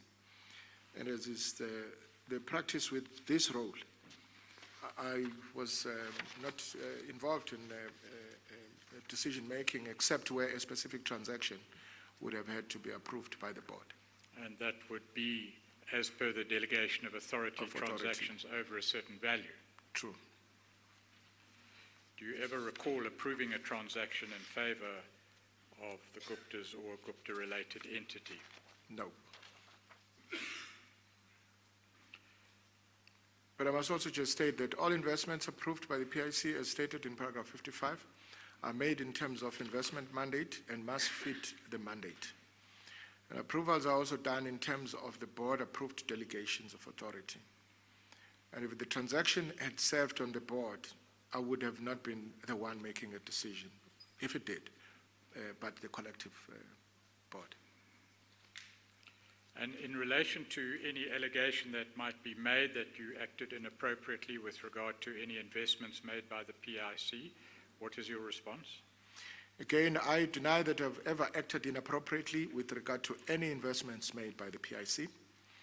I deny any and every allegation also that I knowingly acted to promote any funding from the PIC for any business involving my son, as the EFF has also alleged in the social media. What was that allegation? The allegation was that my son's oil company benefited from the PIC whilst I was chair of the... And what do you say about that particular allegation? I indeed do deny any and every allegation that I acted to promote any funding from the PIC for any business involving my son. And it is a matter that we are also pursuing with the PIC to obtain any evidence if there is any thing of that nature. And that may be the subject of further investigations.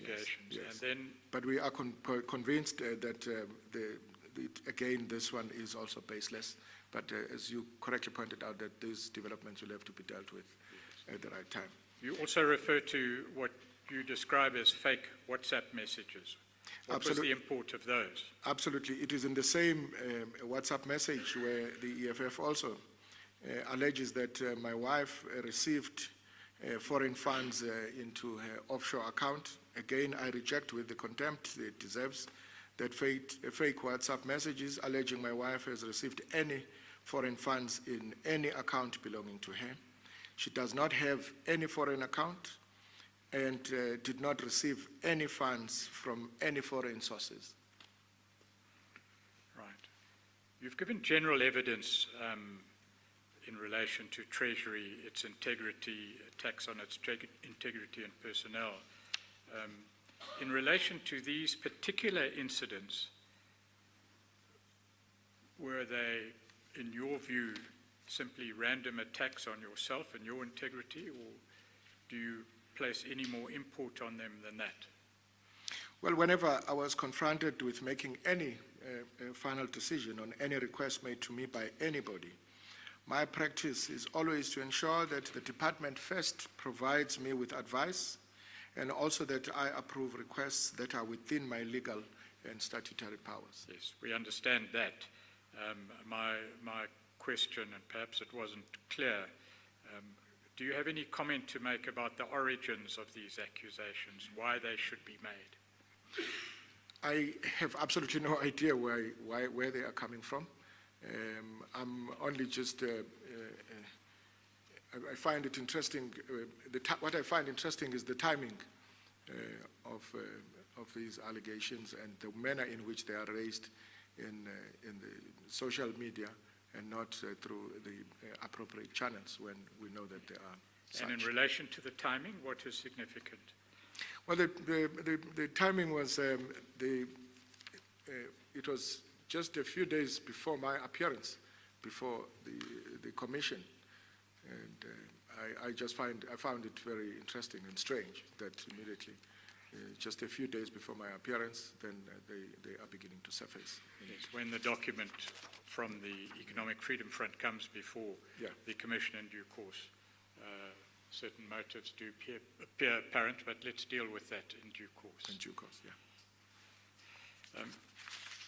Can we move on then to the nuclear procurement issue, and in particular the summit that took place in Russia? And just by way of introduction, I understand that although you have your own views of what happened to you at the hands of the President and your position as Minister, you wish to describe to the Chair the circumstances which prevailed at the time, and whatever inferences can be drawn from that may be done at a later stage. Correct. Well, Chair, it is well known that the potential nuclear build program has been contentious and controversial and has been the subject of media reports.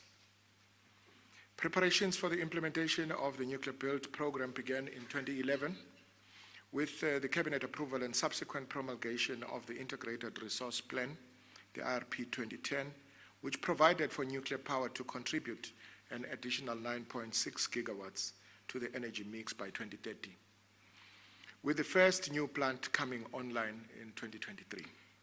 What is the origins of the Integrated Resource Plan? What are the origins of such a plan? Under whose auspices is that plan developed? That plan is intended to map out how government is going to implement its energy resourcing of the country. And who is responsible for the preparation of that plan? It is the Department of Energy.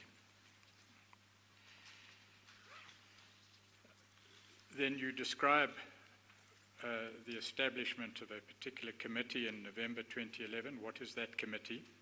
That committee that was established in 2011 is the National Nuclear Energy Executive Coordinating Committee, which was a political structure that would oversee the nuclear program.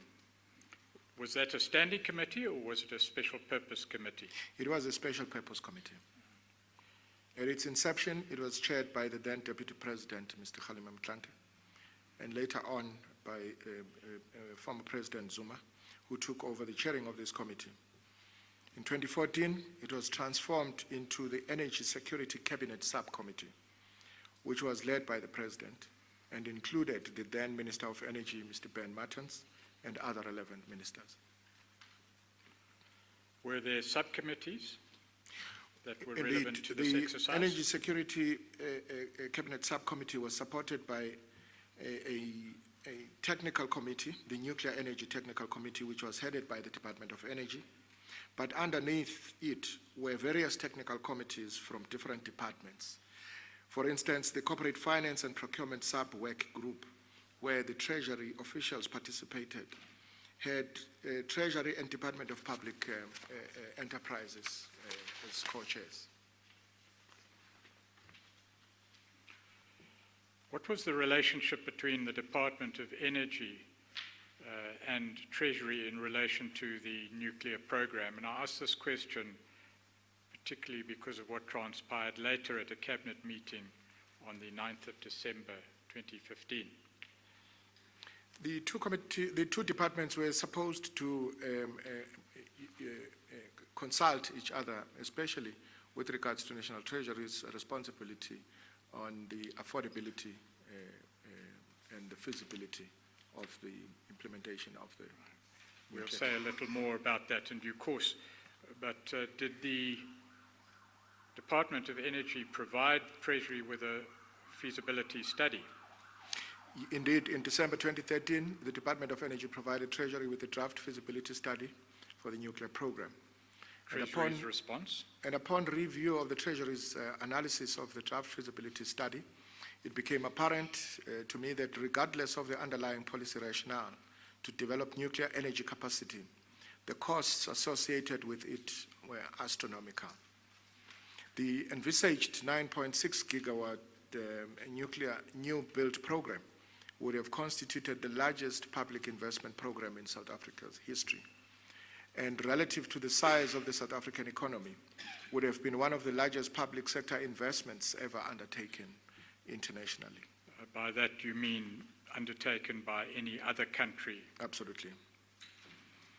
The total investment required would have had material consequences for ESCOM's and the country's foreign and domestic debt, fiscal and financial position, the balance of payment and sovereign balance sheet for decades to come, as well as investment grading, which would have had implications for all South Africans. Before you go on, Minister Nene, obviously it would be unfair to ask you to give precise figures or amounts, but could you give the Chair an idea of the size of the financial investment that would be required in relation to the budget? Look, in the absence of a study, because we spoke earlier here about a feasibility study for which was a draft, and the costings taking into account a number of factors and a number of scenarios that the National Treasury had started running, but there wasn't a proper funding model also on the table. So we hadn't arrived at a figure, but it's for that reason that we looked at it with the different scenarios. I remember, I just don't have the figures with me, but I remember one of them actually where we had said, if we were to break it down into sizable chunks where at least 2.4 gigawatts were to be, in the initial phase, it would come to it with taking into account the exchange rate at that time. It would have perhaps come to something like half a trillion, a quarter of a trillion, 250 billion rands. Right. That's just for a phased approach. For a phased approach, that was just about. Would that mean, and I don't want to be superficial here, but that if one tried to cost, in the most general terms, the project as a whole, it might exceed 1 trillion. It could have, given the exchange rate at that time, but going forward. But it was one of those that you couldn't conclusively say that was the figure, because it needed more work to be done in order to be able to arrive at a real number. But given the size of the cost of the exercise, you say that, well, it is clear that it couldn't be paid for in cash, but what would the consequences or implications be for future generations? Well, our concern was that the recovery of the nuclear build cost through the tariff would have profound consequences for the economy and the South African users of electricity. This point had become much clearer for me in the face of mounting resistance to the electronic tolling in Gauteng, where the user pay principle was being turned on its head. Construction costs that had originally been meant to be recovered through tariffs were being paid for from general tax revenue, with deleterious consequences for public policy and fiscal management.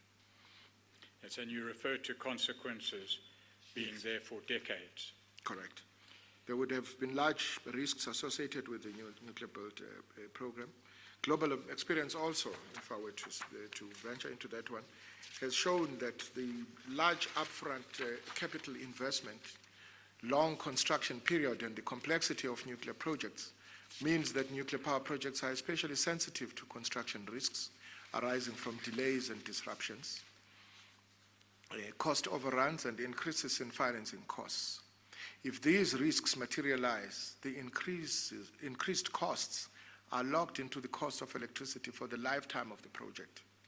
Therefore, the proposed nuclear program was not only scrutinized by the stakeholders involved, but it was questioned by the public whose funds were going to be used to finance it.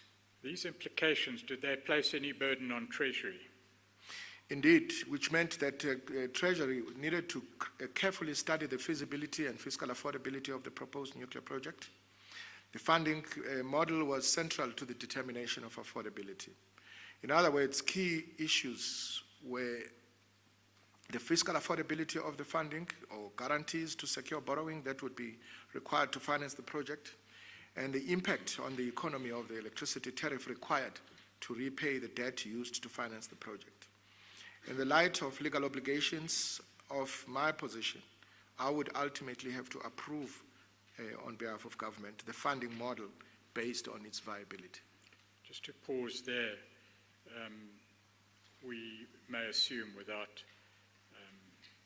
leading that the implementation of a project of this size would require substantial borrowings. You've mentioned that that would have implications for the fiscus for decades.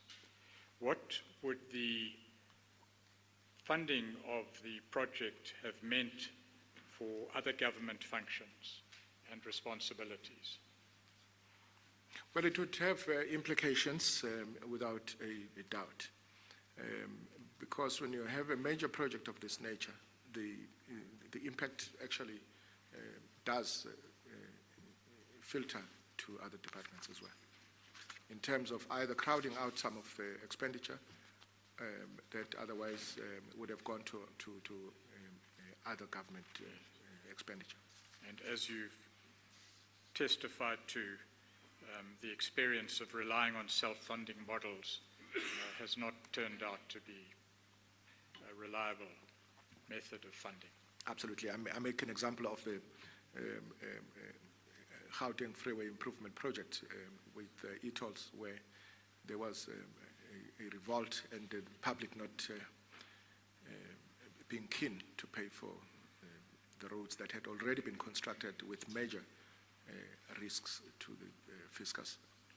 Right. And your evidence thus far, as I understand it, is that insofar as the project or proposal was in the hands of the Ministry of Energy, the financial funding model had not been adequately or properly investigated.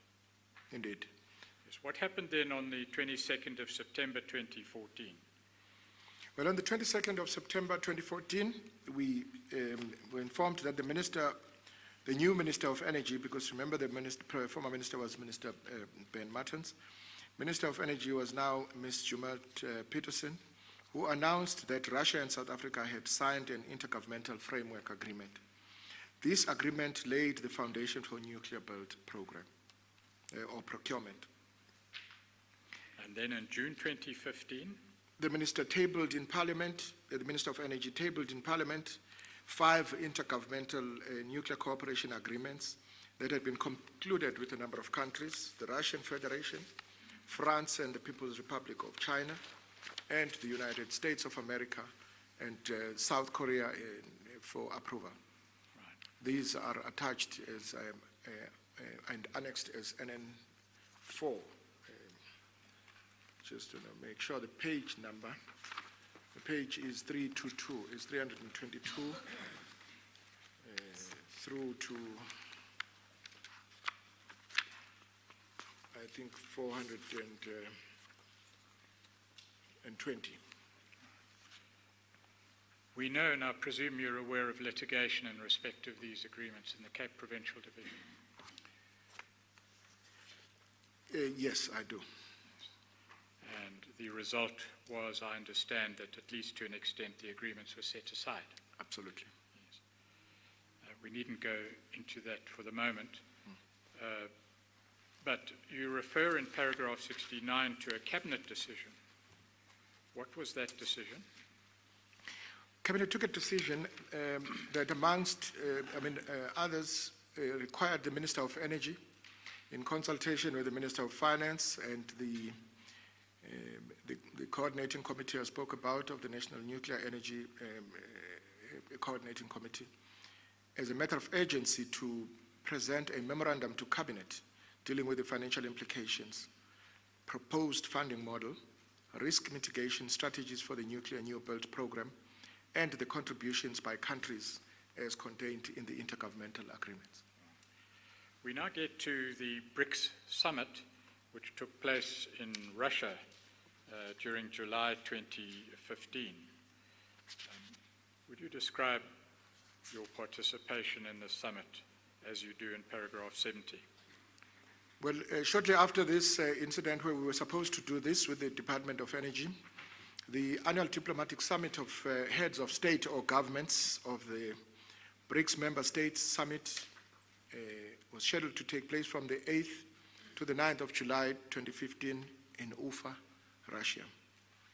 I was a member of the South African government delegation that attended these meetings. UFA is spelled UFA. UFA, yes. Ufa, yes. I, however, first had to start in Moscow, Russia, on the 7th of July, where I attended the BRICS finance ministers and central bank governors meeting, and the first meeting of the board of governors of the new development bank, which is known as the BRICS Bank. Accompanying me in Russia were the Director General of the National Treasury, Mr. Lungisa Fuzile, who returned home after attending all the meetings that took place in Moscow, where the founding documents of the BRICS Bank were ratified and the bank was formally established.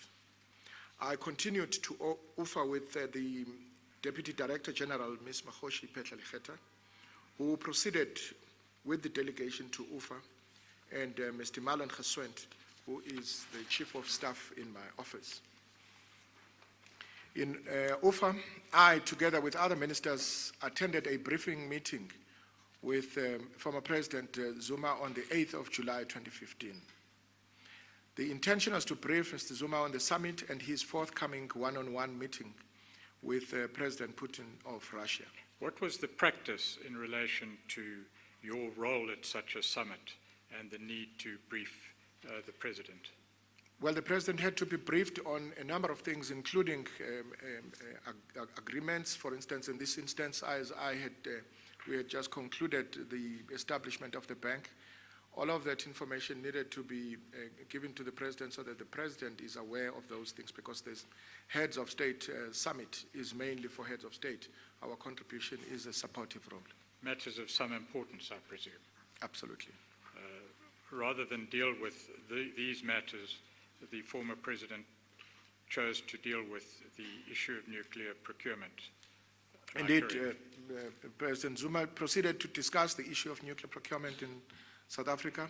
In a sense, he wanted to know what progress the Minister of Energy, as I said, that we were tasked by Cabinet to consult and finalize the matter, as to what progress the Minister of Energy and I had made on the nuclear deal, as Cabinet had directed us to prepare a memorandum on, among others, the financial implications and funding model of the nuclear program.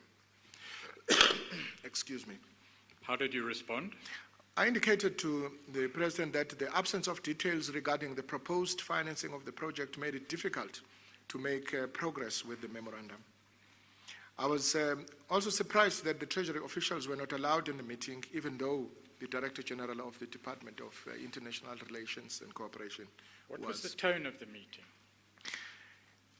Tone of the meeting was indeed, I felt very tense and hostile towards me. The President criticized me for not finalizing the financial aspects of the proposed nuclear deal with Russia. And he also said he was not happy that I was not doing what I was supposed to have done a long time ago, so that he could have something to present when he meets with his counterpart, President Putin, for their one-on-one meeting. What is your understanding, or what was your understanding at that stage of of the former President's expectations in regard to what he would be discussing in regarding to this deal with President Putin? The expectation was that we must have reached some form of, we must have made enough progress so that in his conversation with his counterpart, he is able to present a case. And you then refer in the next paragraph to the Minister of Energy, Ms. Judith Peterson. Yes, the former Minister of Energy, Ms. Jumat Peterson, for her part had a draft letter, a mere one-pager, ready for me to consider and sign, in the letter that was addressed to the Russian authorities. I cannot remember the exact detail of the letter, but I recall that it was essentially providing a form of guarantee to the Russian government on the nuclear program if the Russian government were to finance it. Although it was couched in a letter form, I was reluctant to sign as my signature, as I've said what my role is in government, would have resulted in a binding financial commitment by the South African government. Let's just pause there, if we may, for a moment. The financial implications of the project, you said, although not yet examined in detail, were enormous. The consequence for the country would have been vast. You've given that evidence. Minister, please articulate your answer so the record can, it can be contained in the record. The record doesn't pick up a nod. Oh, pardon? Oh, I'm sorry. Yes, I agree with you. I'm sorry. Yes. Apart from that, the cabinet had mandated that there be a... Well, I'm sorry, Mr. Brito. I think the question you had asked earlier, where he nodded, Yes. his answer hasn't been captured. Do you want to repeat that? Well, it was about the enormity of the cost, I think it was. Yes, you have given evidence about the financial implications of the implementation of a nuclear procurement program for the country and the vast implications it would have for the country financially for, as you described it, decades to come. That was the context in which this meeting was taking place, am I correct? Correct, yes. Cabinet had also instructed that there be a financial feasibility study so that the details of these financial implications could be known.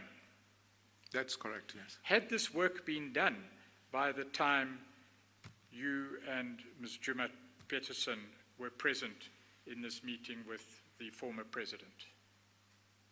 It had not been completed. It is for that reason that I say, because there was information that needed to be given to us, the funding model from the Department of Energy, it had not been provided to us as the National Treasury in order to commence the work. The scenarios I spoke about earlier were just the preliminary feasibility that the National Treasury had conducted. How did you understand the letter in relation to financial commitments that it might place on the South African fiscus? It is for that reason also that I understood the letter to be committing the South African government to future commitments to Russia if Russia were to build on behalf of South Africa. Given your duties, was it possible for you to respond positively to the request to sign that letter? No, it would not have been prudent for me to do so.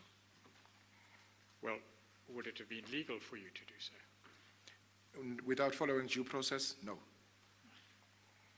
Did the Minister of Energy, as far as you know, appreciate that it was necessary for the feasibility study that you say, I think, had not been completed to be completed before such a commitment could be made?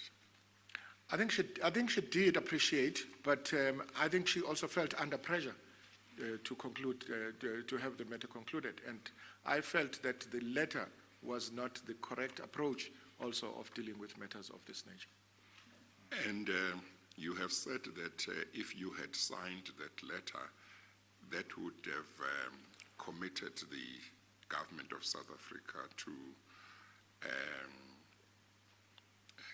that would have resulted in a commitment with vast, huge financial implications for the country.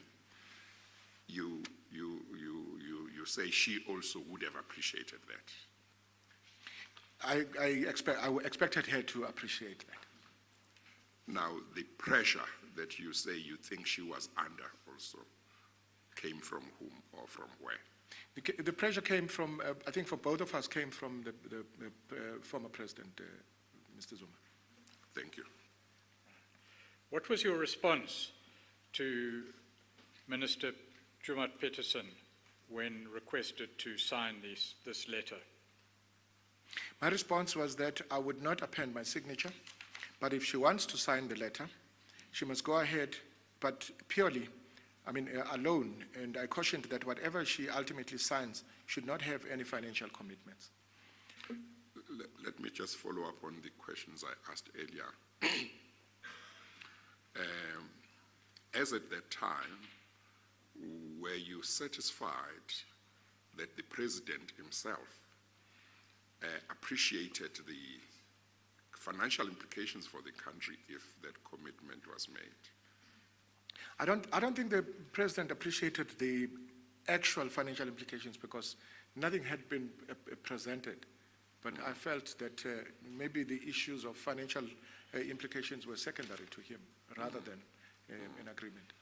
But would you know whether he appreciated the legal requirements, which I think you have talked about in terms of process that needed to be complied with before such commitments could be made, or is that something you are not sure about? I cannot be sure about it. I can't be sure about it. Chair. Thank you. Right. According to your statement, Ms. Jumat Peterson responded to you and to your refusal to sign the relevant document. What was her comment about the involvement of the Ministry of Finance? Well, she insisted that it had to be a joint decision of both the Ministers of Energy and Finance.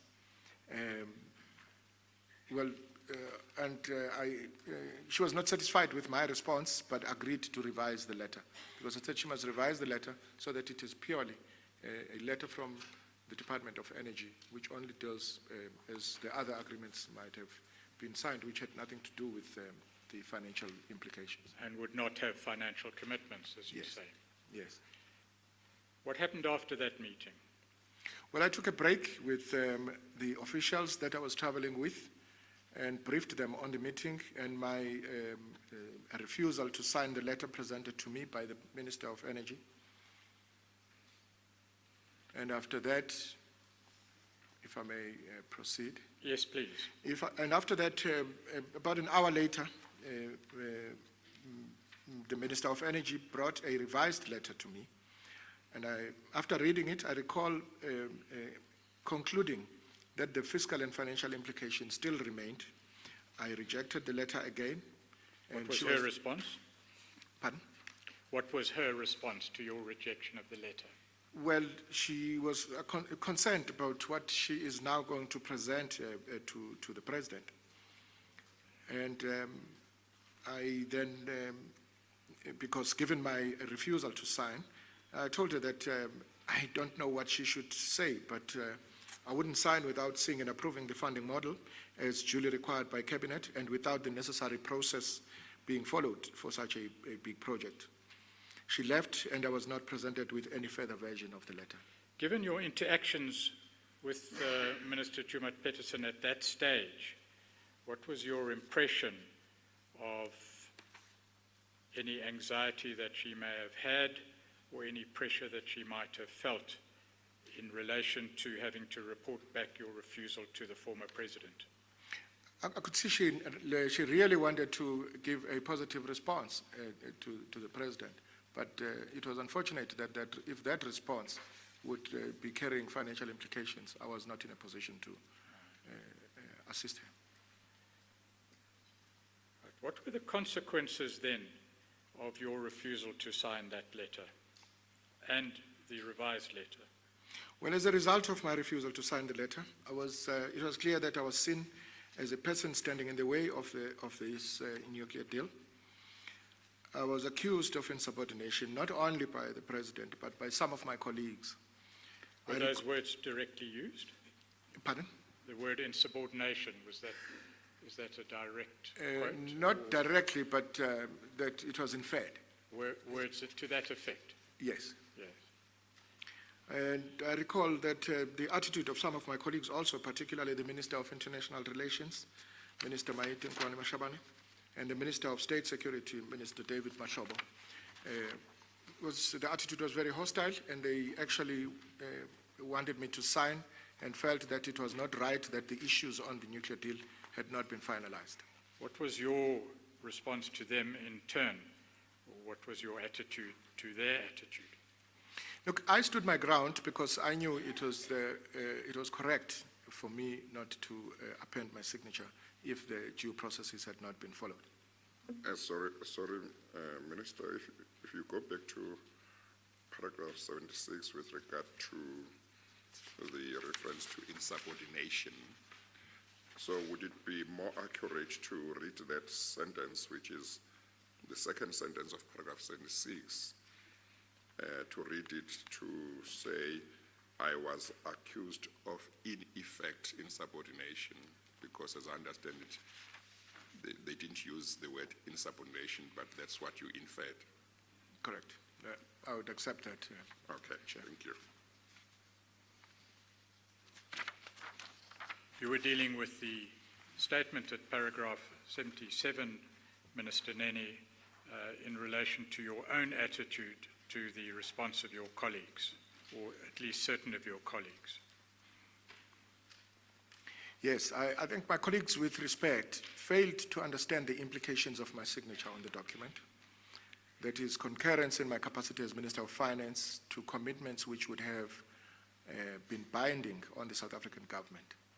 And as the Minister of Finance, I was responsible for ensuring the secure, accountable, transparent, sound, effective and efficient management of the country's public finances, sovereign debt, and the economy at large. Section 66 of the Public Finance Management Act provides that only the Minister of Finance, as I said earlier, may enter into a transaction that binds or may bind the National Revenue Fund, that is the fiscus, to any future financial commitment. Just to pause a moment there, there are two ways of perceiving these facts. The one is in relation to what was known to you at the time. Given your knowledge at the time, what is your view of the responsibility, legality, wisdom of committing the South African government to the nuclear project at that time? Look, we had publicly said that as it forms part of the energy mix, and if we proceed with it, it must be done at a pace and cost that would be affordable to the country. That was our clear line. And was that the position at the time? Were you in a position to make such a decision at the time? Not without the information that would assist us to make up. And with hindsight, with what knowledge one has now of the size and implications of such a deal, what would your comment be about the wisdom of having committed the government to such a project at that stage? I still believe it wouldn't have been a wise idea. It wouldn't have been prudent. May I just go back and take you back again to that paragraph 76? It is something quite important in the context of the fact that you were subsequently removed from the position of minister, that you were accused in effect of insubordination, and you say not only by the president but by some of your colleagues as well. Now, do you recall what the president may have said, what words or tone he may have used that made you take the view that he was in effect accusing you of insubordination? He was obviously very upset, and he felt it was unacceptable that cabinet had given instructions. This has not been carried out, and I have not done what I was supposed to do, even though I had given my reason for being unable to do that because of the unavailability of the relevant information that would assist me and the department in making that decision. And was he at the cabinet meeting which said that the feasibility study must be done first, as I understand your evidence, or you must tell me if I misunderstand it? My understanding is that cabinet had said a feasibility study must be done first. Was he part of that meeting? I believe so, but I can't be sure. I mean, the president at times would miss some of the cabinet meetings and would be chaired by. So at that particular meeting, I cannot be certain, but I think it can be verified. Yeah. But if he was part, it would be, he would have been, if he was part of that meeting and was aware, or was not part, but was aware of what cabinet had decided, but nevertheless wanted you to do something that was contrary to a cabinet decision, namely, let's have a feasibility study first, then it would have been quite strange, or not, that he would want that something be done contrary to what cabinet has said, or would it not really be? Or what would you... I think there was this a lack of appreciation of the time between that cabinet decision and the meeting we were having to expect that must have been concluded by the time we were in Russia. But also the absence of the relevant information to the Treasury, because if the matter had to be concluded with the agency that the cabinet had signaled, that information was supposed to be made available to the National Treasury in order for National Treasury to be able, but it had not been done. I mean, for me, part of the relevance of whether he had that knowledge or not is that it seems that with regard to some of the allegations of state capture, there seems to be allegations that procedures were sought to be deliberately breached or not followed in order to achieve certain objectives, and I'm trying to see whether this may have anything of that. But you say you can't be sure whether the president himself was or was not at the meeting which made that decision. Yes, my reading was that there was just lack of appreciation of whether that could have been concluded between that cabinet meeting and the meeting that we were having. Yes. Now, you also say that it was not just him, but also some of your colleagues, in effect, accused you of insubordination.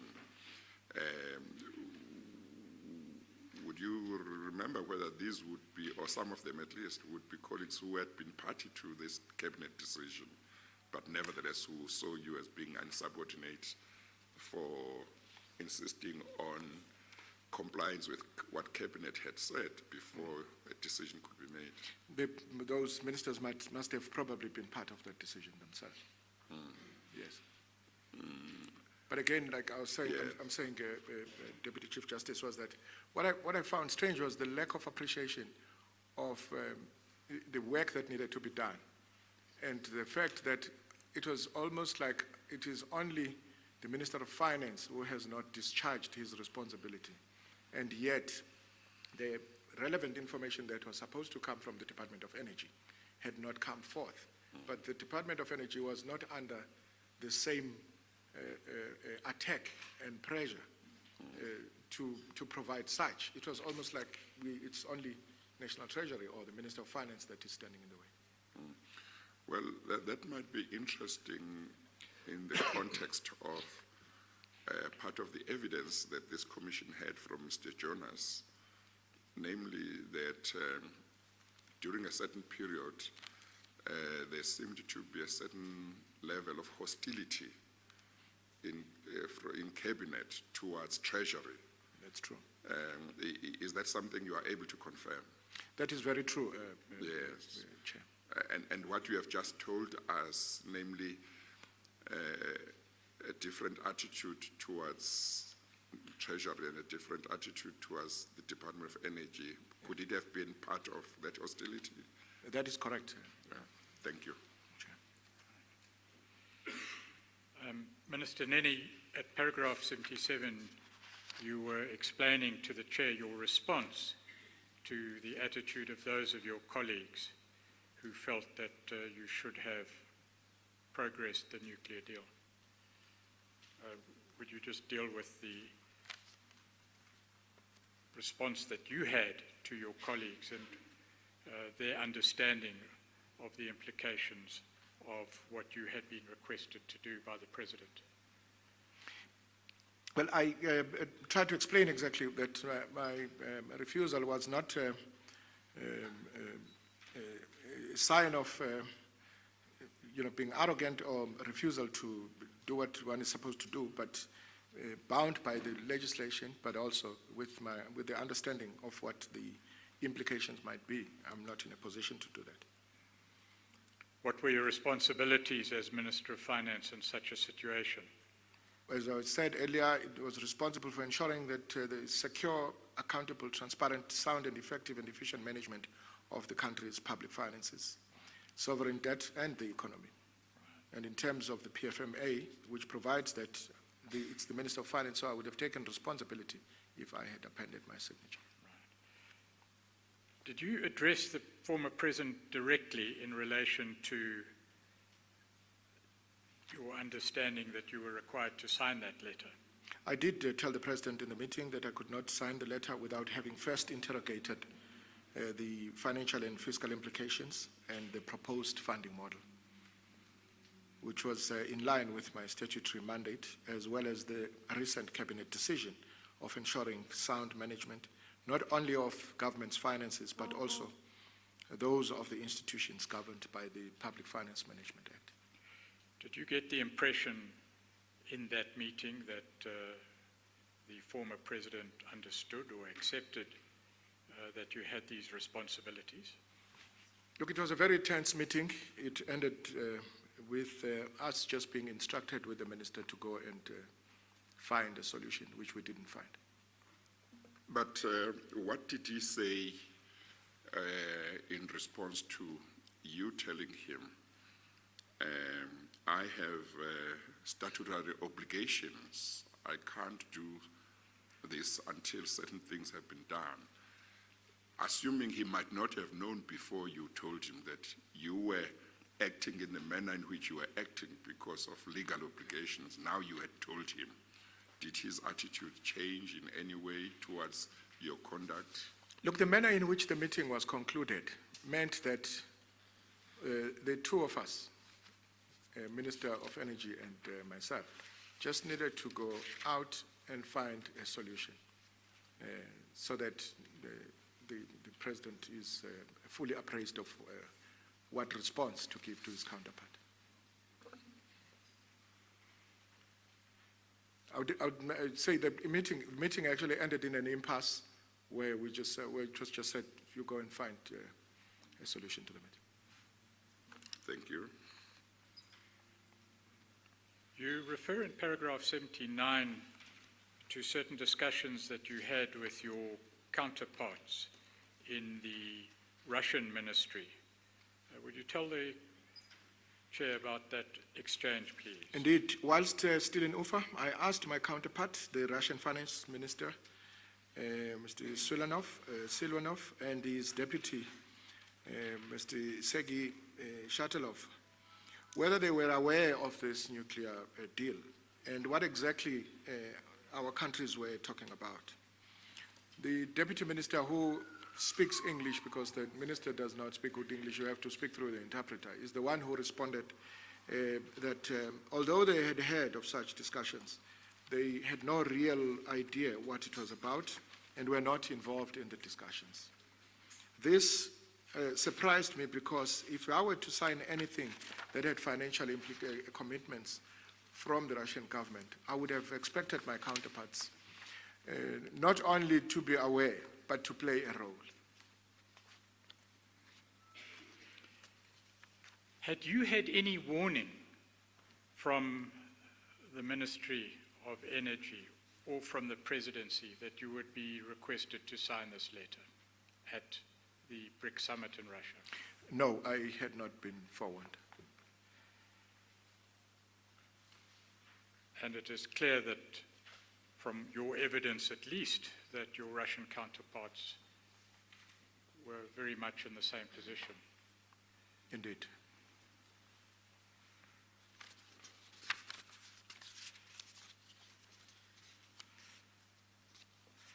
The cooperation agreements that you referred to earlier, they were tabled in Parliament, I understand.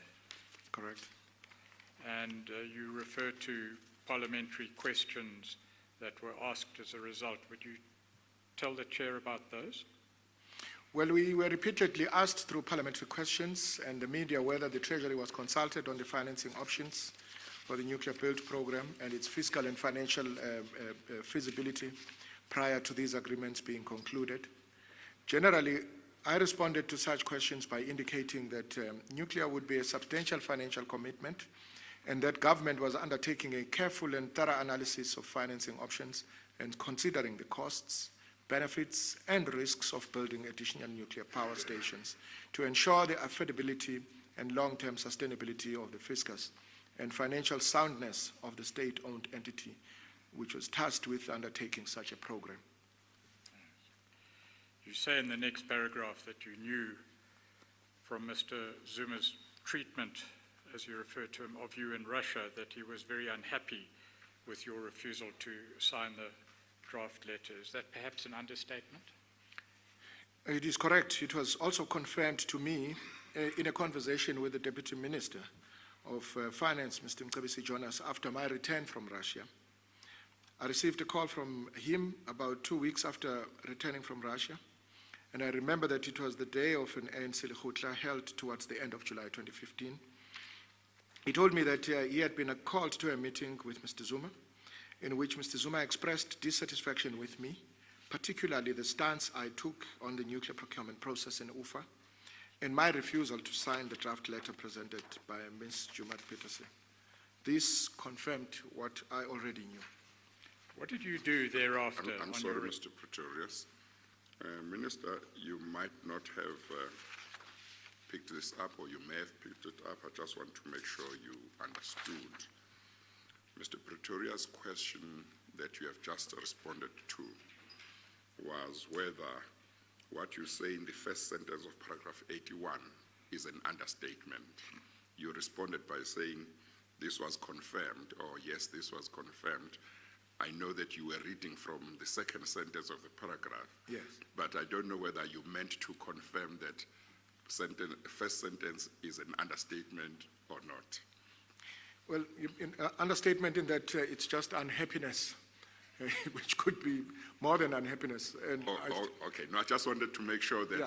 you are alert to what the question was saying. yes. So it is an understatement, you say? It definitely is. Okay, Well, thank you. perhaps I was being unfair to you, Minister Nene. What was the degree of the former president's dissatisfaction or unhappiness, as you put it? I think it was more than unhappiness, because as I'm saying that when we say unhappy with my refusal to sign the draft letter, but when what was confirmed to me by the conversation that he had was just to show that it was, I don't know, perhaps it's just the degree of unhappiness. Was it anger? I think so. Thank you, Chair. You may ask leading questions without permission in terms of the rules. I cannot. Minister Nene, on your return to South Africa, what did you do with your fellow Treasury officials in relation to the nuclear deal? Well, I convened the Director General and a team of relevant senior officials at Treasury and instructed them to establish a joint task team with officials because the last thing you want to do is to upset your boss and not do anything to remedy that. We put together a team and instructed them to establish this joint task team with officials from the Department of Energy. The joint task team was then to be responsible for undertaking the required detailed technical work and preparing a technical report for submission to Cabinet on the financial implications, funding model, and risk and mitigating strategies related to the proposed 9.6 gigawatts nuclear new build program, as had been instructed by Cabinet.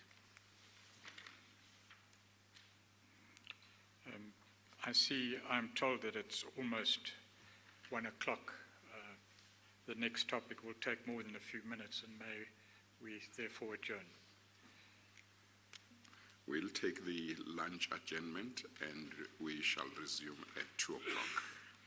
We adjourn.